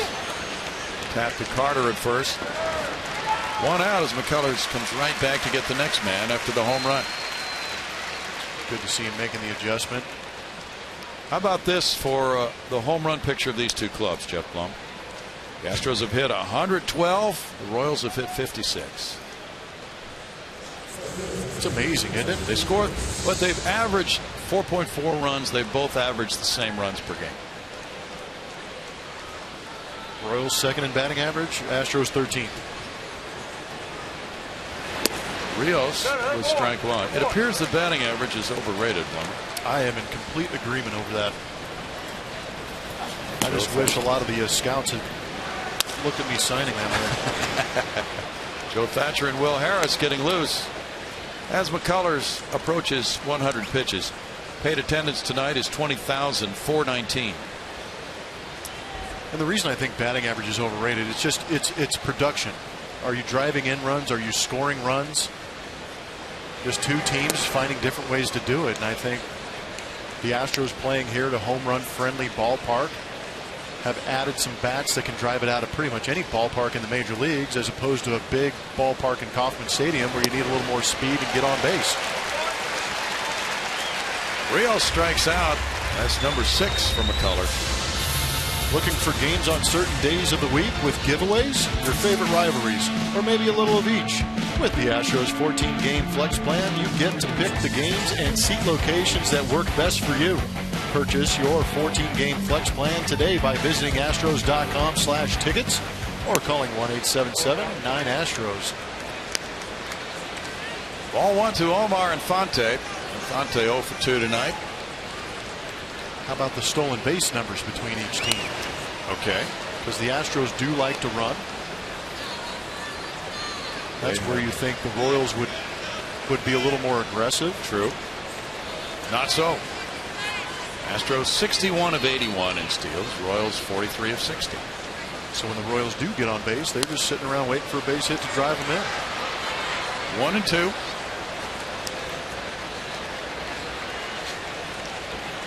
OPS 730 for Kansas City, 733 for Houston. Really close. It's amazing. Teams score in different ways. Fly ball, Springer in center. And in the 7th on the Perez homer, it's 1 run, 1 hit, 6-1 Houston.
Houston Methodist is going to help us get to know Oso Blanco.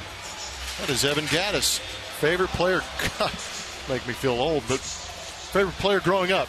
Vladimir Guerrero. One quality from another player, Billy Hamilton's speed, or you might want to rethink that and take George Springer's speed. Guilty pleasure song. I'm having a tough time buying the fact that that man is going to listen to Firework by Katy Perry. He was having some fun on that one.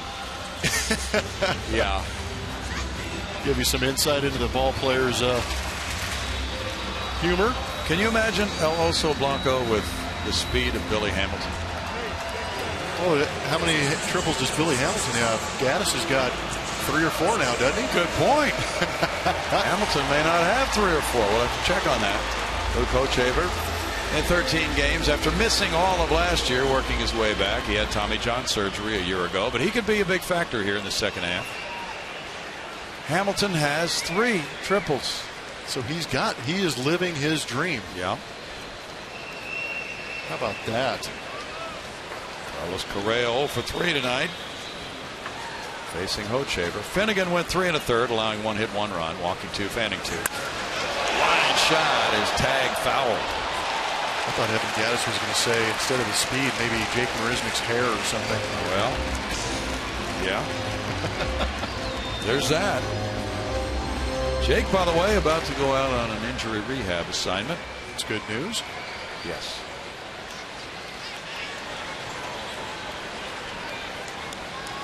You know, we project things quite often as baseball fans when we get close to the halfway mark. Okay, what's going to happen with this club in the second half? Well, there may be a trade or two. Who knows? But players are working their way back from injuries, too. Like Hochevar's done with Kansas City. And the Astros have Jed Lowry. He's out there taking some ground balls right now. But after that surgery on his thumb, right thumb, it's going to take a few weeks for Jed to get back in the mix. Marisnick, who could be back pretty soon, and then Feldman. So reinforcements are on the way. That is good news. Those guys can be the free agent pickup within their own organization, just getting healthy. And the general manager has to take that into account. Now the Jed Lowry one's tough because he is taking ground balls, he is progressing, but like you said, it's a hand injury, and he was a great bat that got these Astros off to that electric start that they had. So you got to make darn sure that guy's 100% before he gets back into that lineup and can help produce.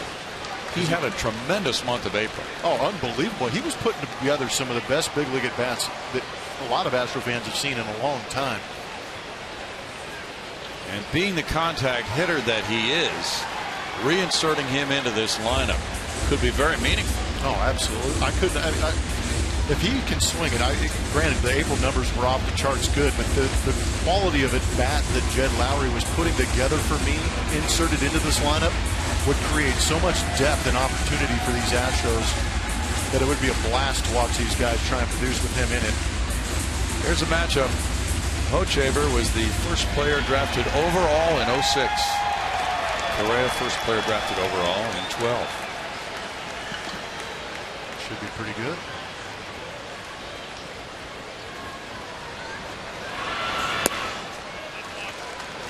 Two and 2.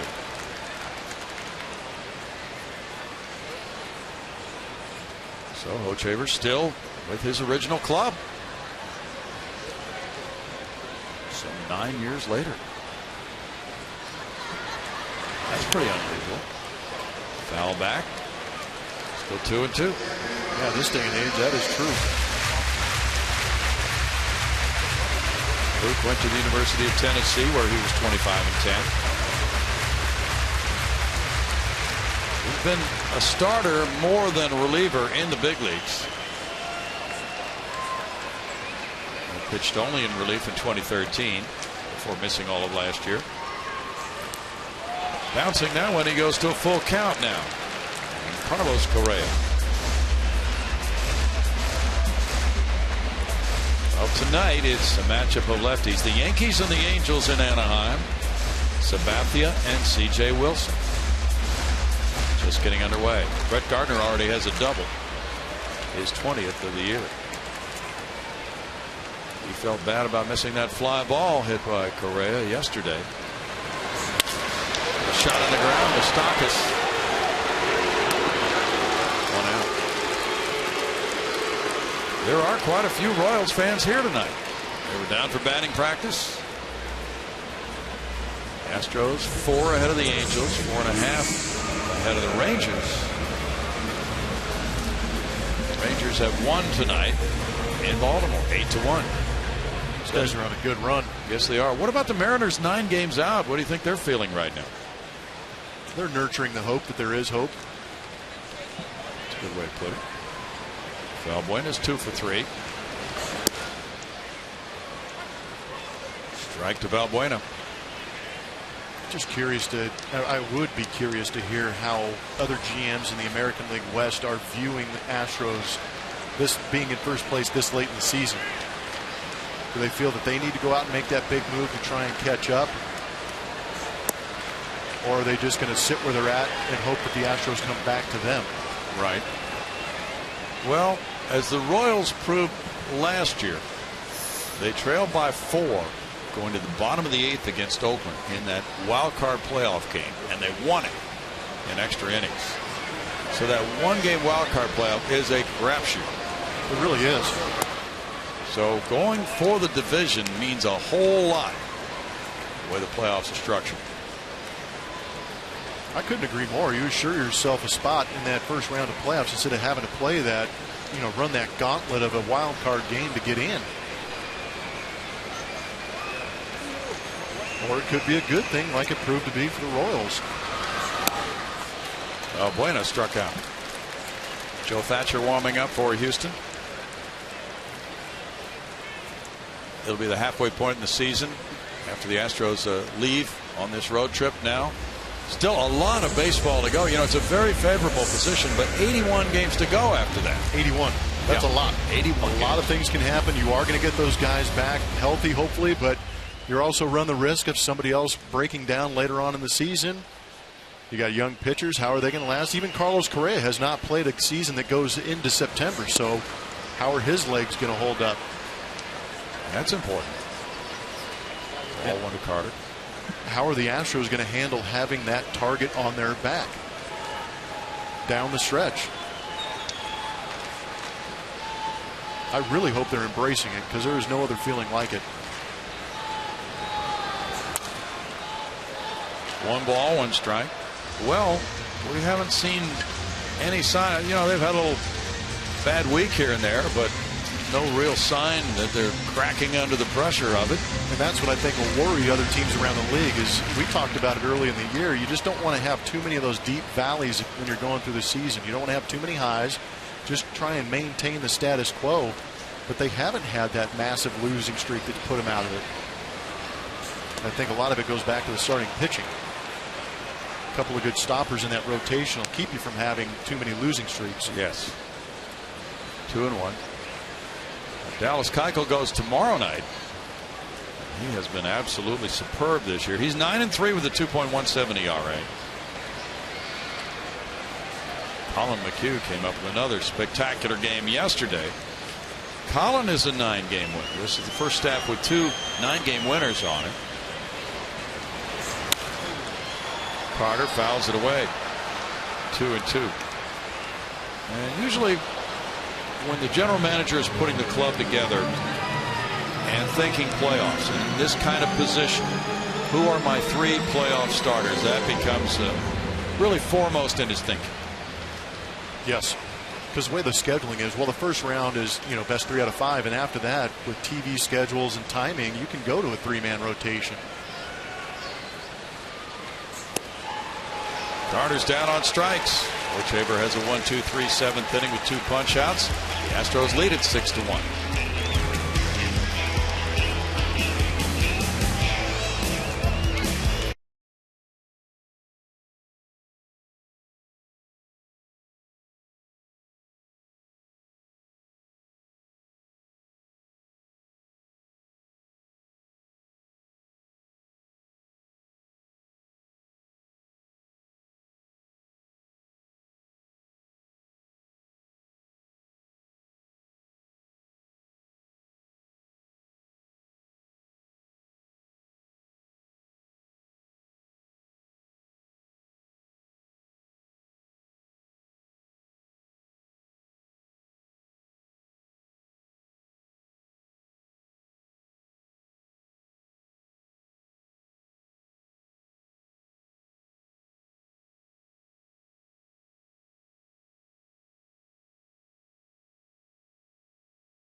View Deck 2 tickets for only $22 or 2 Outfield Deck 2 tickets for just $5 for the Royals game tomorrow.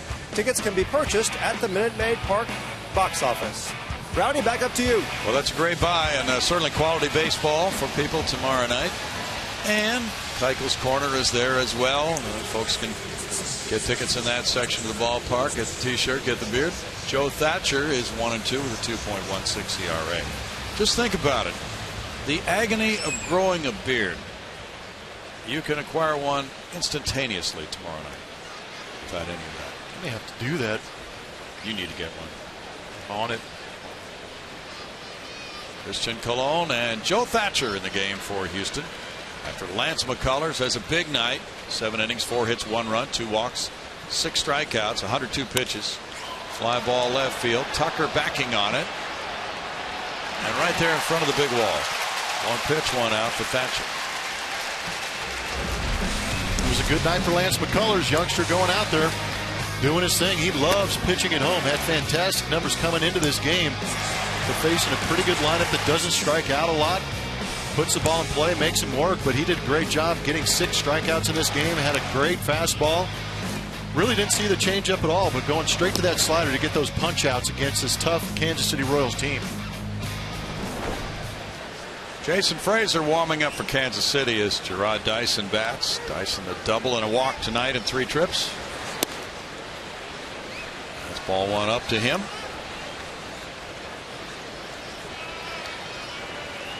McCullers in 102 pitches through 66 strikes. He could be 4-2 by the end of the night. His ERA is 2.19 right now. It's 1-1. This Astros bullpen has allowed a 194 batting average. That's tops in the majors. Slightly ahead of Kansas City's 196 batting average allowed.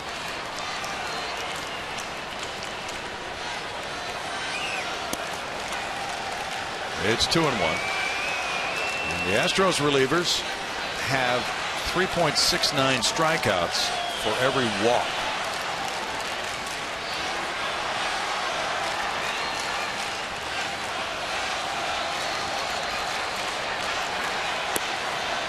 Dyson takes it. It's ball 3, and it's 3-1. At home, the Astros are 25-16. So 41 home games is one more than the halfway point of the home season. And that's a walk. They have drawn 1,006,000 at home for the year. A good attendance pace, a good win pace. If they could double that, they have 50 home wins for the year. That's what you want to do at home, is have outstanding numbers in that win-loss column, and they're headed for it. Play 500 on the road, win at home. That's a formula that works. Mike Moustakas is 0 for 3.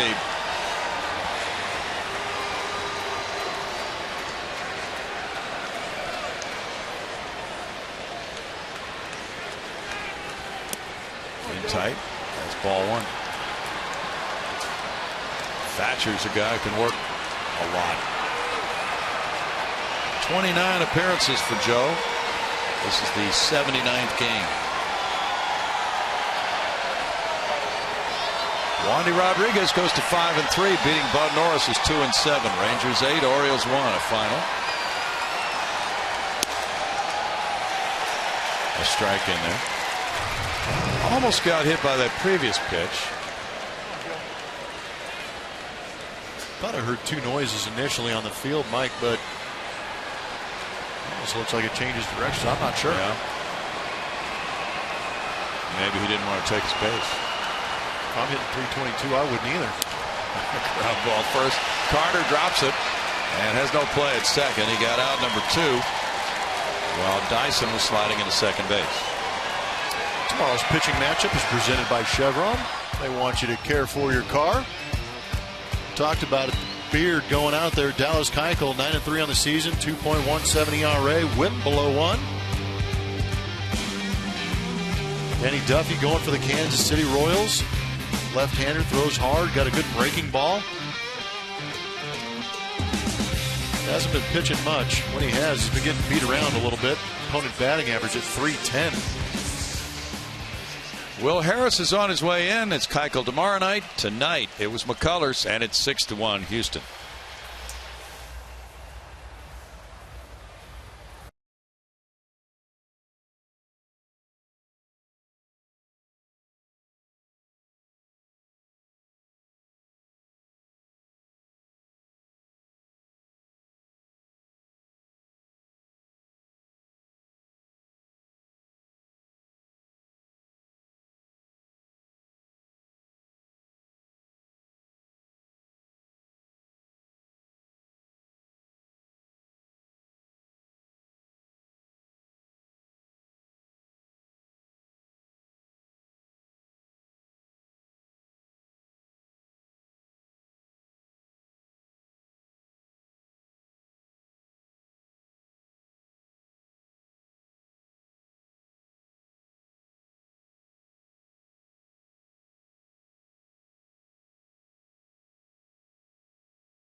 Leading at 2 outs and 1 on in the 8th inning. It'll be Lorenzo Cain batting. Harris 4-1 with a 1.03 ERA, and the batting average against him is a measly 112. Yeah, it seems like those numbers shouldn't be where they're at. It's amazing. You look at them and you keep looking at them, and they are that good. He's been that good. Somebody's messing with the numbers. Yeah, tweaking them. Will Harris is messing with him. Cain is 0 for 3. Defensive swing. There's strike one. Red Sox beat the Blue Jays in Toronto 3-1. Clay Buchholz beating R.A. Dickey. Louis Hara getting his 17th save. So there's life for the Red Sox. They have a ways to go, don't they? They sure do.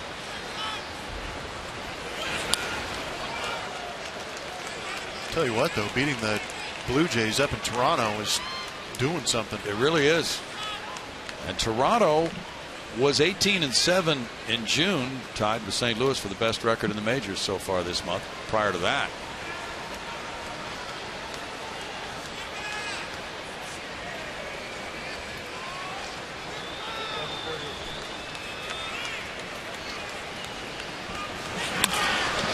round to third, Valbuena to Carter, and Harris gets the final out in the 8th inning.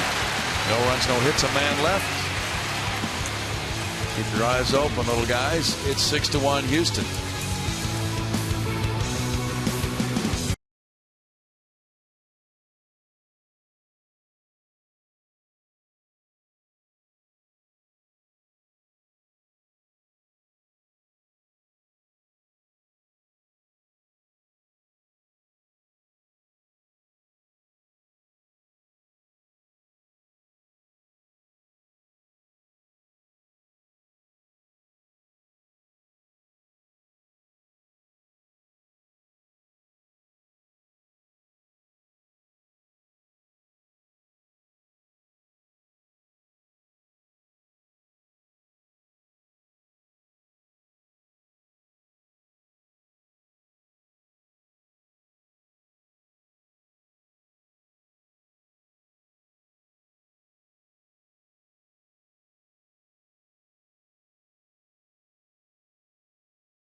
Now at southwest.com. And by Geico. 15 minutes could save you 15% or more on car insurance. Visit us at geico.com or call 1-800-947-AUTO. Guys on the grounds crew do such good work here at Minute Maid Park. The field is always in excellent condition. The Astros lead at 6-1 over the Royals. Bottom of the 8th inning. We'll bring pitcher number 4 to the mound for Ned Yost. He is Jason Frazier, former Texas Ranger. He's done a nice job since joining Kansas City. 1-0 with a 1.69 ERA in 24 games. Been around the league for a while. 25th appearance this season. He's allowed 5 of 16 inherited runners. Doesn't have to worry about that here starting off this inning. Luke Hochevar had a 1-2-3-7 with 2 strikeouts.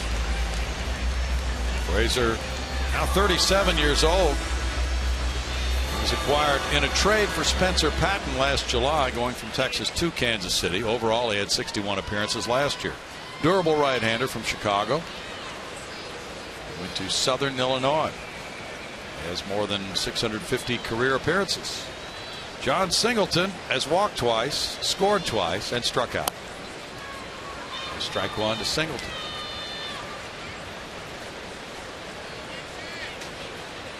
Cleveland won 7-1 at Tampa Bay. Tampa Bay club slipping back a little bit now.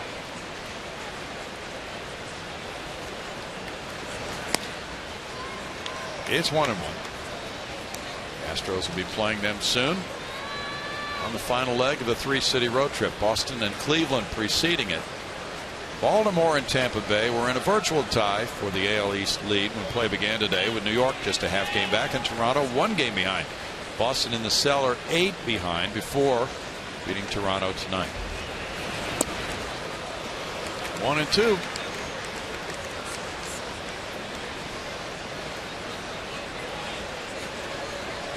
Will Harris among the 3 Houston pitchers who have worked in this game. Joe Thatcher in 2/3 of an inning allowed no hits, no runs, had 1 walk, no strikeouts for Joe. Nate Carnes lost for Tampa Bay tonight, but pitched well. Fouled away. Tampa Bay has had a terrific year from the pitchers. Now we have almost a dead heat there. Who's your favorite? I wish I could make the call. I mean, I like the Blue Jays. When we went through there, they were swinging the bat so good, and the pitching they had, the starting pitching went deep, and the guys they brought out of the bullpen were absolute flamethrowers and shut the Astros down. So having seen them most recently, I think it'd be an easy pick to take the Blue Jays, but I just can't believe the Rays continue to do what they do with those young arms that they produce. Very shocking. Yeah. Ooh. Good take. 2-2. But it's amazing how the East just continues to just pummel each other. That's a real free-for-all. Fly ball left field. This could get out for John Singleton. And it whacks off the wall, kicks back toward the infield, backed up by Dyson. That's an opposite field double for Singleton. First hit for him with the Astros in 2015 is a double off the wall. I'm curious to see how close Alex Gordon actually got to this, but good sign is that Singleton is driving the ball the other way. Let that ball travel, get deep, barrel it up. Right ballpark to do it at if you can get the pitch. Gordon almost got it. How about that? Yeah. Pretty athletic. He punched out the number 5 on the 52 of CC Sabathia on that scoreboard. Gordon almost got it. Now Tucker, Preston 1 for 2, a run scoring single and a walk tonight.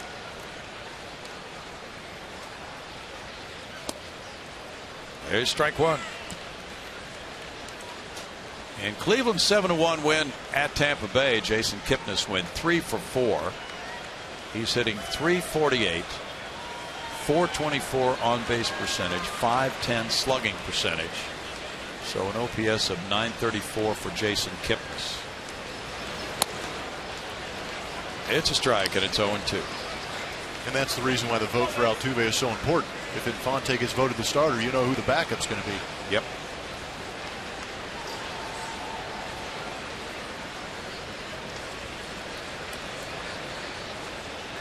A couple more voting parties out here at the ballpark the next 2 nights.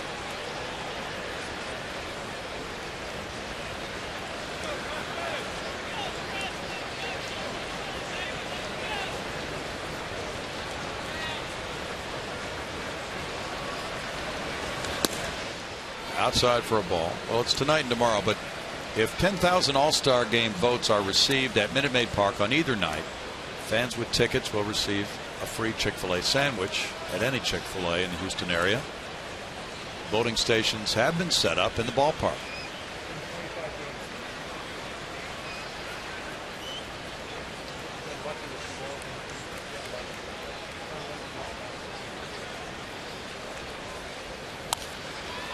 Foul back. Still 1-2. And Orbit got into it tonight. Orbit is always into it. Very patriotic theme for Orbit on the voting. Getting close to that July 4th weekend. That's true.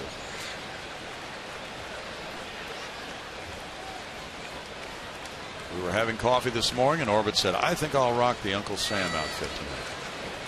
He does make his own calls. Yeah. Foul back, still 1-2 with Santana on deck.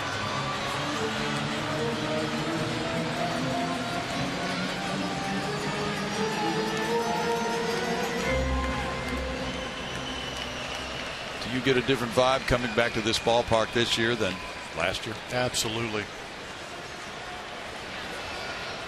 This is a great ballpark to begin with, by the way. Everybody that has come to visit and watch me play when I was here with the Houston Astros or some of the other teams, they rave about Minute Maid Park in itself. But when you fill this place out and it gets loud, because these fans are right on top of you here at Minute Maid, it's great. And I know as a player in your home ballpark, when those fans start to turn out, there is no better feeling than getting a knock, driving in a run, making a great play, and having these fans go nuts in appreciation. So yeah, it is a little bit different coming here. Just the sheer volume and the noise, but obviously the ball club too. Michael Phillies warming up for Houston. Foul back. He just arrived from AA Corpus Christi for his second call up this year. So as a player, let's say you're on the 2013 Astros, 111 losses. You come to the ballpark and about this time of year. This team is not going to do much winning compared to coming to the ballpark on this team this year. It can be harsh playing on a losing team in your home city. Rabid fans are a little more vocal at home. On the road you expect it, at home you don't. But if you're playing bad, you better expect it. Well, if you're in a stretch of 20 consecutive games like the Astros are now through Wednesday, your body's dragging a little bit. Oh, man. Do you get some adrenaline from that Yes. kind of fan response? There's no doubt about it. You get that adrenaline from playing the Yankees. The Royals are going to be here. But you get those good turnouts, and then you get on the road and go to a place like Boston that is sold out every game again. When you continue that atmosphere, that adrenaline can definitely carry you for a little while. Dallas Keuchel was talking about that on the radio today too. Just such a different feel for Dallas, Jason Castro, and the guys who have been around for a few years. And I think that's a great thing. Those guys need to be in that clubhouse who have gone through the down times here in Houston to let some of these new guys understand how much they appreciate the turnout and how well things are going.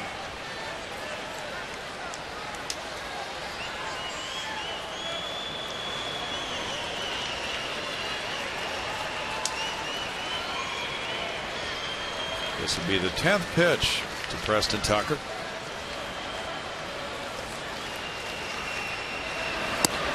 It's ball 4. Boy, has he had a good eye tonight. 2 walks and an RBI single. That's the 7th walk for the Astros, tying their single game high this season. 2 men on for Santana. Domingo has one of those walks, also a single, 1 for 2, 2 runs batted in.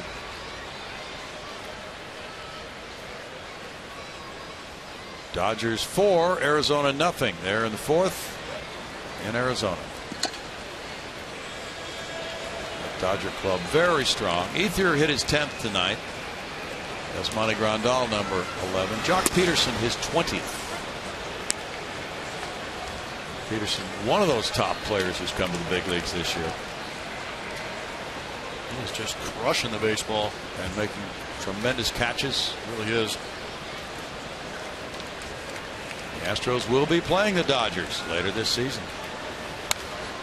Foul back by Domingo. No balls, 2 strikes. That game is, that series is here August 21st through the 23rd.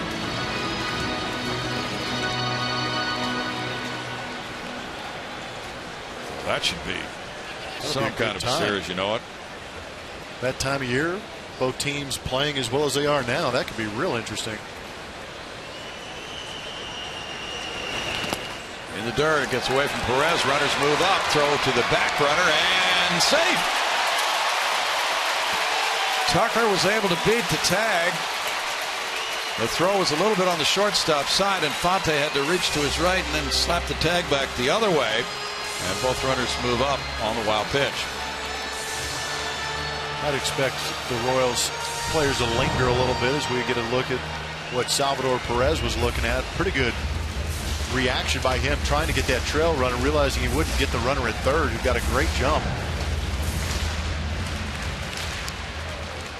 And now 2 men in scoring position. Singleton has advanced to third and Tucker to second. Nobody out. The infield moves in with a 1-2 count.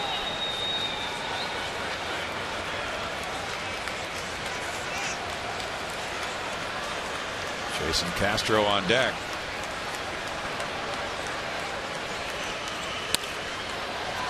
Foul back.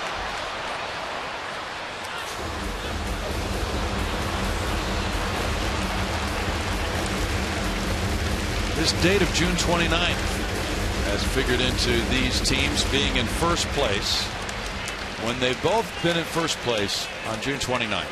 It's happened 3 times this year, 1979 and 1980. Santana strikes out. Follow the Astros all season with MLB.com At Bat, the #1 app for live baseball. At Bat is up to the moment with in-game highlights, live look-ins, replay reviews, StatCast, and more.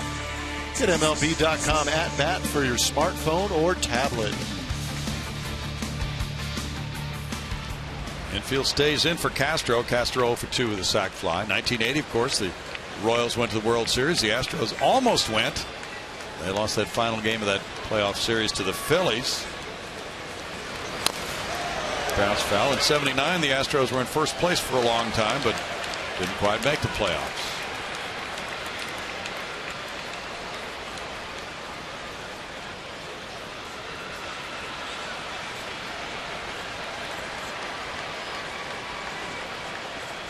Well, the Royals won 8 in a row when they got in the playoffs last year.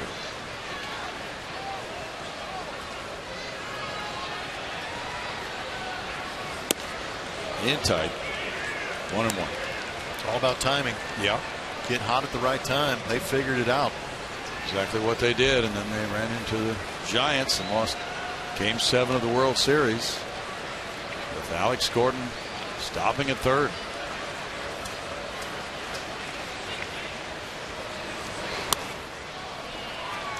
Two and 1.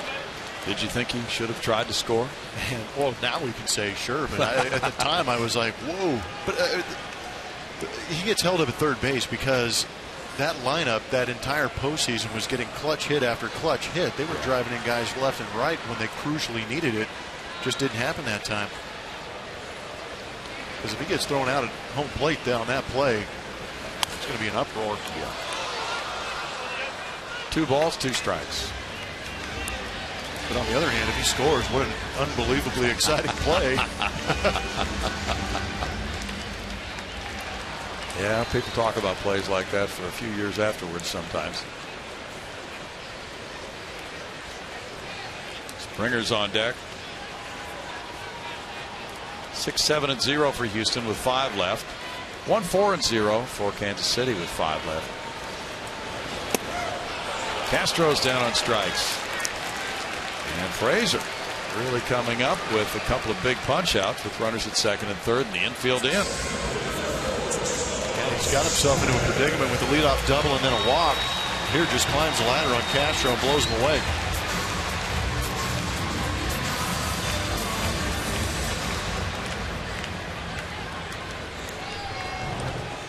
George Springer is 0 for 3 with a walk. George hit 6 homers in June of last year. Carlos Correa has 5.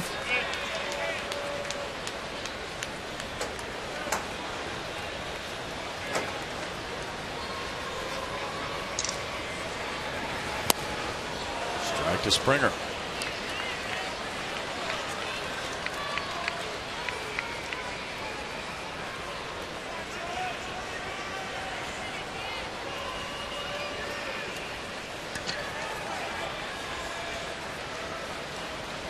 Joe Blanton started for the Royals in 2 2/3 innings. He allowed 5 hits, 5 runs.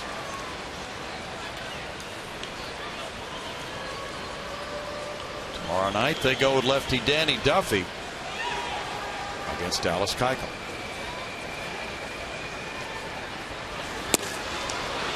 Oh, 2. And tomorrow night at Whataburger Field in Corpus Christi, the Hooks will host the Texas League All-Star Game. Hooks have 6 players on the South roster for the All-Star Game. Pitcher Travis Ballou and Chris Davinsky, who's had a big year. Infielder Conrad Gregor, the first baseman. Closer Handel Gustave. Catcher Roberto Pena and infielder Tyler White, all All-Stars for Corpus Christi. 1 ball and 2 strikes. Well, that Hooks team has been really good, despite losing several key players.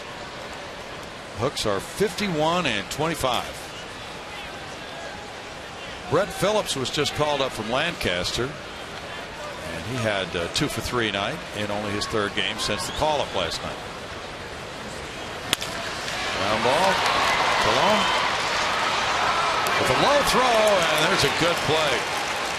And Morales comes up with it to end the Astros 8th. So good pitching by Frazier.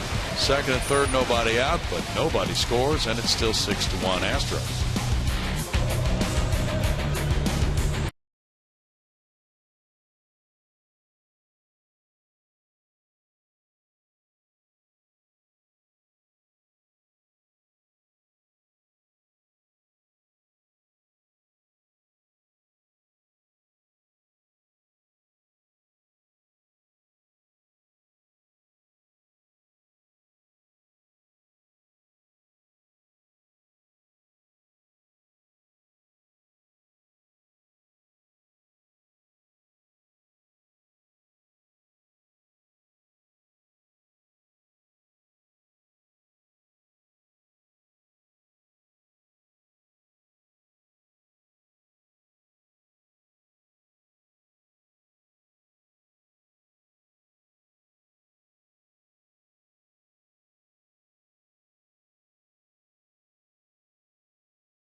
Time now for the Mako big hit of the game, and of course it is from the smallest man on the field.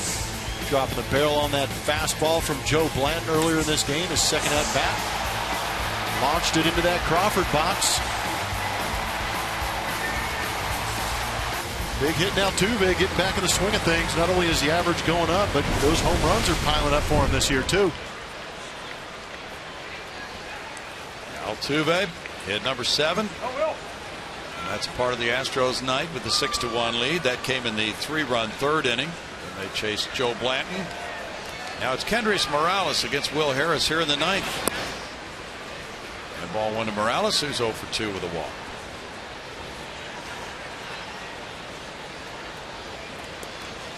Colby Rasmus is coming back from an infected bug bite.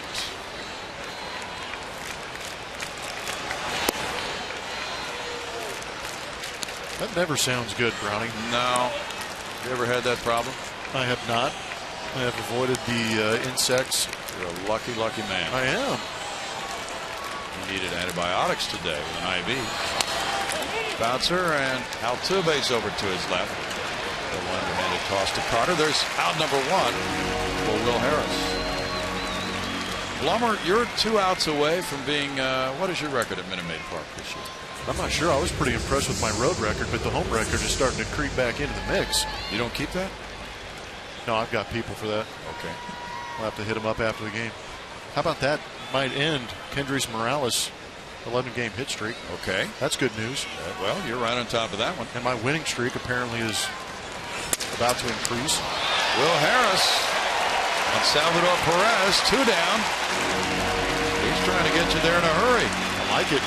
3 ground ball out since he entered the game. Been good for Will Harris, too. Quick, efficient outings.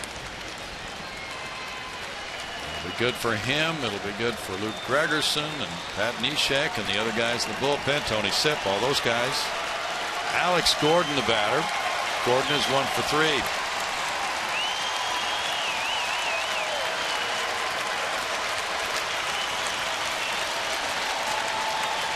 Apparently, Rasmus first noticed that bug bite in Seattle last week. Here's ball 1. What was biting in Seattle, Lumber? I'm not sure. It was beautiful. I don't know. Maybe summer brings out some of those bugs that are in hibernation with the cold weather and drizzle up there. In for a strike. Colby's a hunter. He's an outdoorsman. Yeah. So not sure if he did any fishing up there. 1 ball, 1 strike. Fans continue to enjoy the show here at Minute Maid Park this season. And the appeal produces a check swing call on Gordon. It's 2-1 on the Jerry Meals call.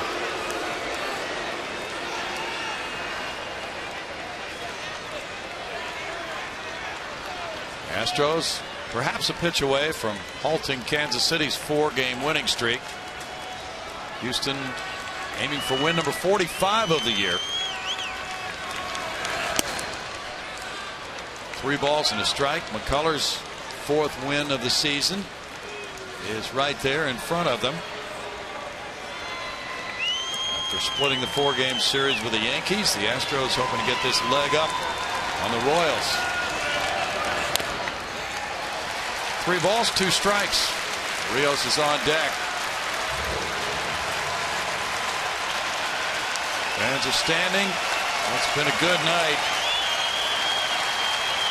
2 home runs, Altuve and Carter. And some good takes. 7 walks tonight for the Astros hitters. There's a walk for Gordon. Keeps Kansas City alive. Playoff probabilities, Blummer. Yeah, the guys at Fangraphs have been working overtime putting these numbers together. Say for the Astros to win the division, 63.2%. How about making the playoffs right now? 73%. Those are fantastic numbers. Getting into that championship series.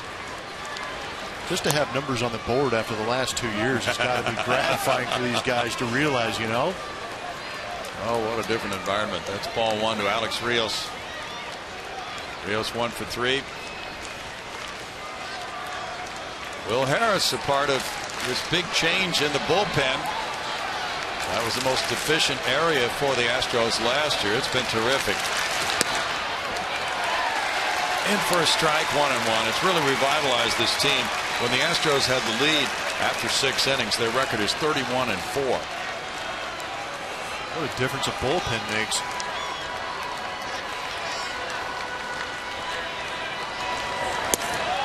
Breaking pitch, a strike, and 1-2. Alex Rios has been around a while. Right now he's trying to reimagine what just happened right there. Watch him buckle on this curveball. This is filthy.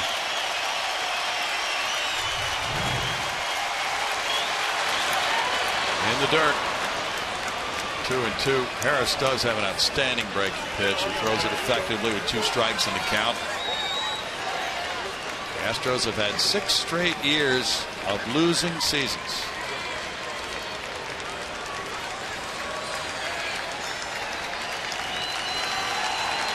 It's a different feel in 2015 at Minute Maid Park. 3-2. Yeah, good for them. Get greedy. Don't try and have the winning record. Try and be the winning record this year.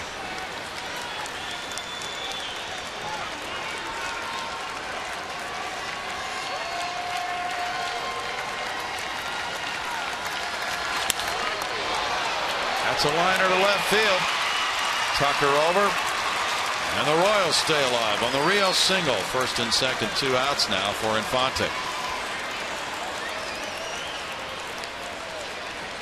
It's hit number 5. And really now the only question is how much longer do you leave Will Harris out there? Luke Gregerson has started to toss lightly in the bullpen.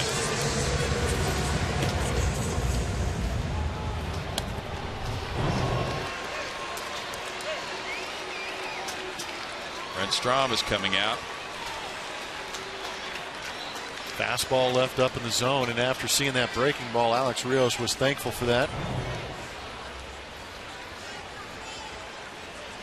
Stromy out before Infante bats.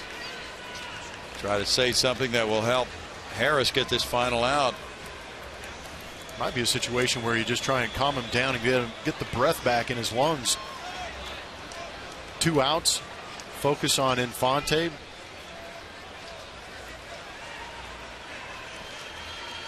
Andy Fletcher breaks up the mound conference. If Infante reaches, it becomes a save situation for Gregerson if he would come in. About the true grit from Andy Fletcher battling after that foul tip off the hand. Well, what a gamer. Yeah, really.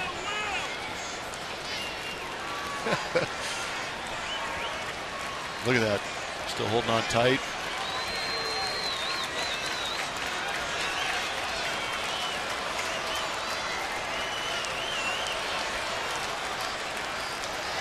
Cologne's due up next.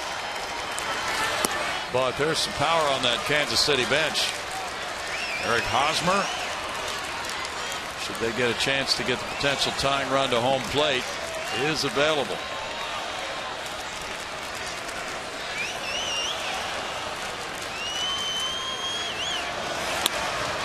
Liner caught for the final out. The Astros win it 6-1. McCullers goes to 4-2. And that's a nice start in this series. A 3-2 record on the homestand. Altuve and Correa celebrate. Altuve with home run number 7 back in that 3rd inning. And the Astros got 3 to make it 5-0. Carter went deep. Final score, Astros 6, Royals 1.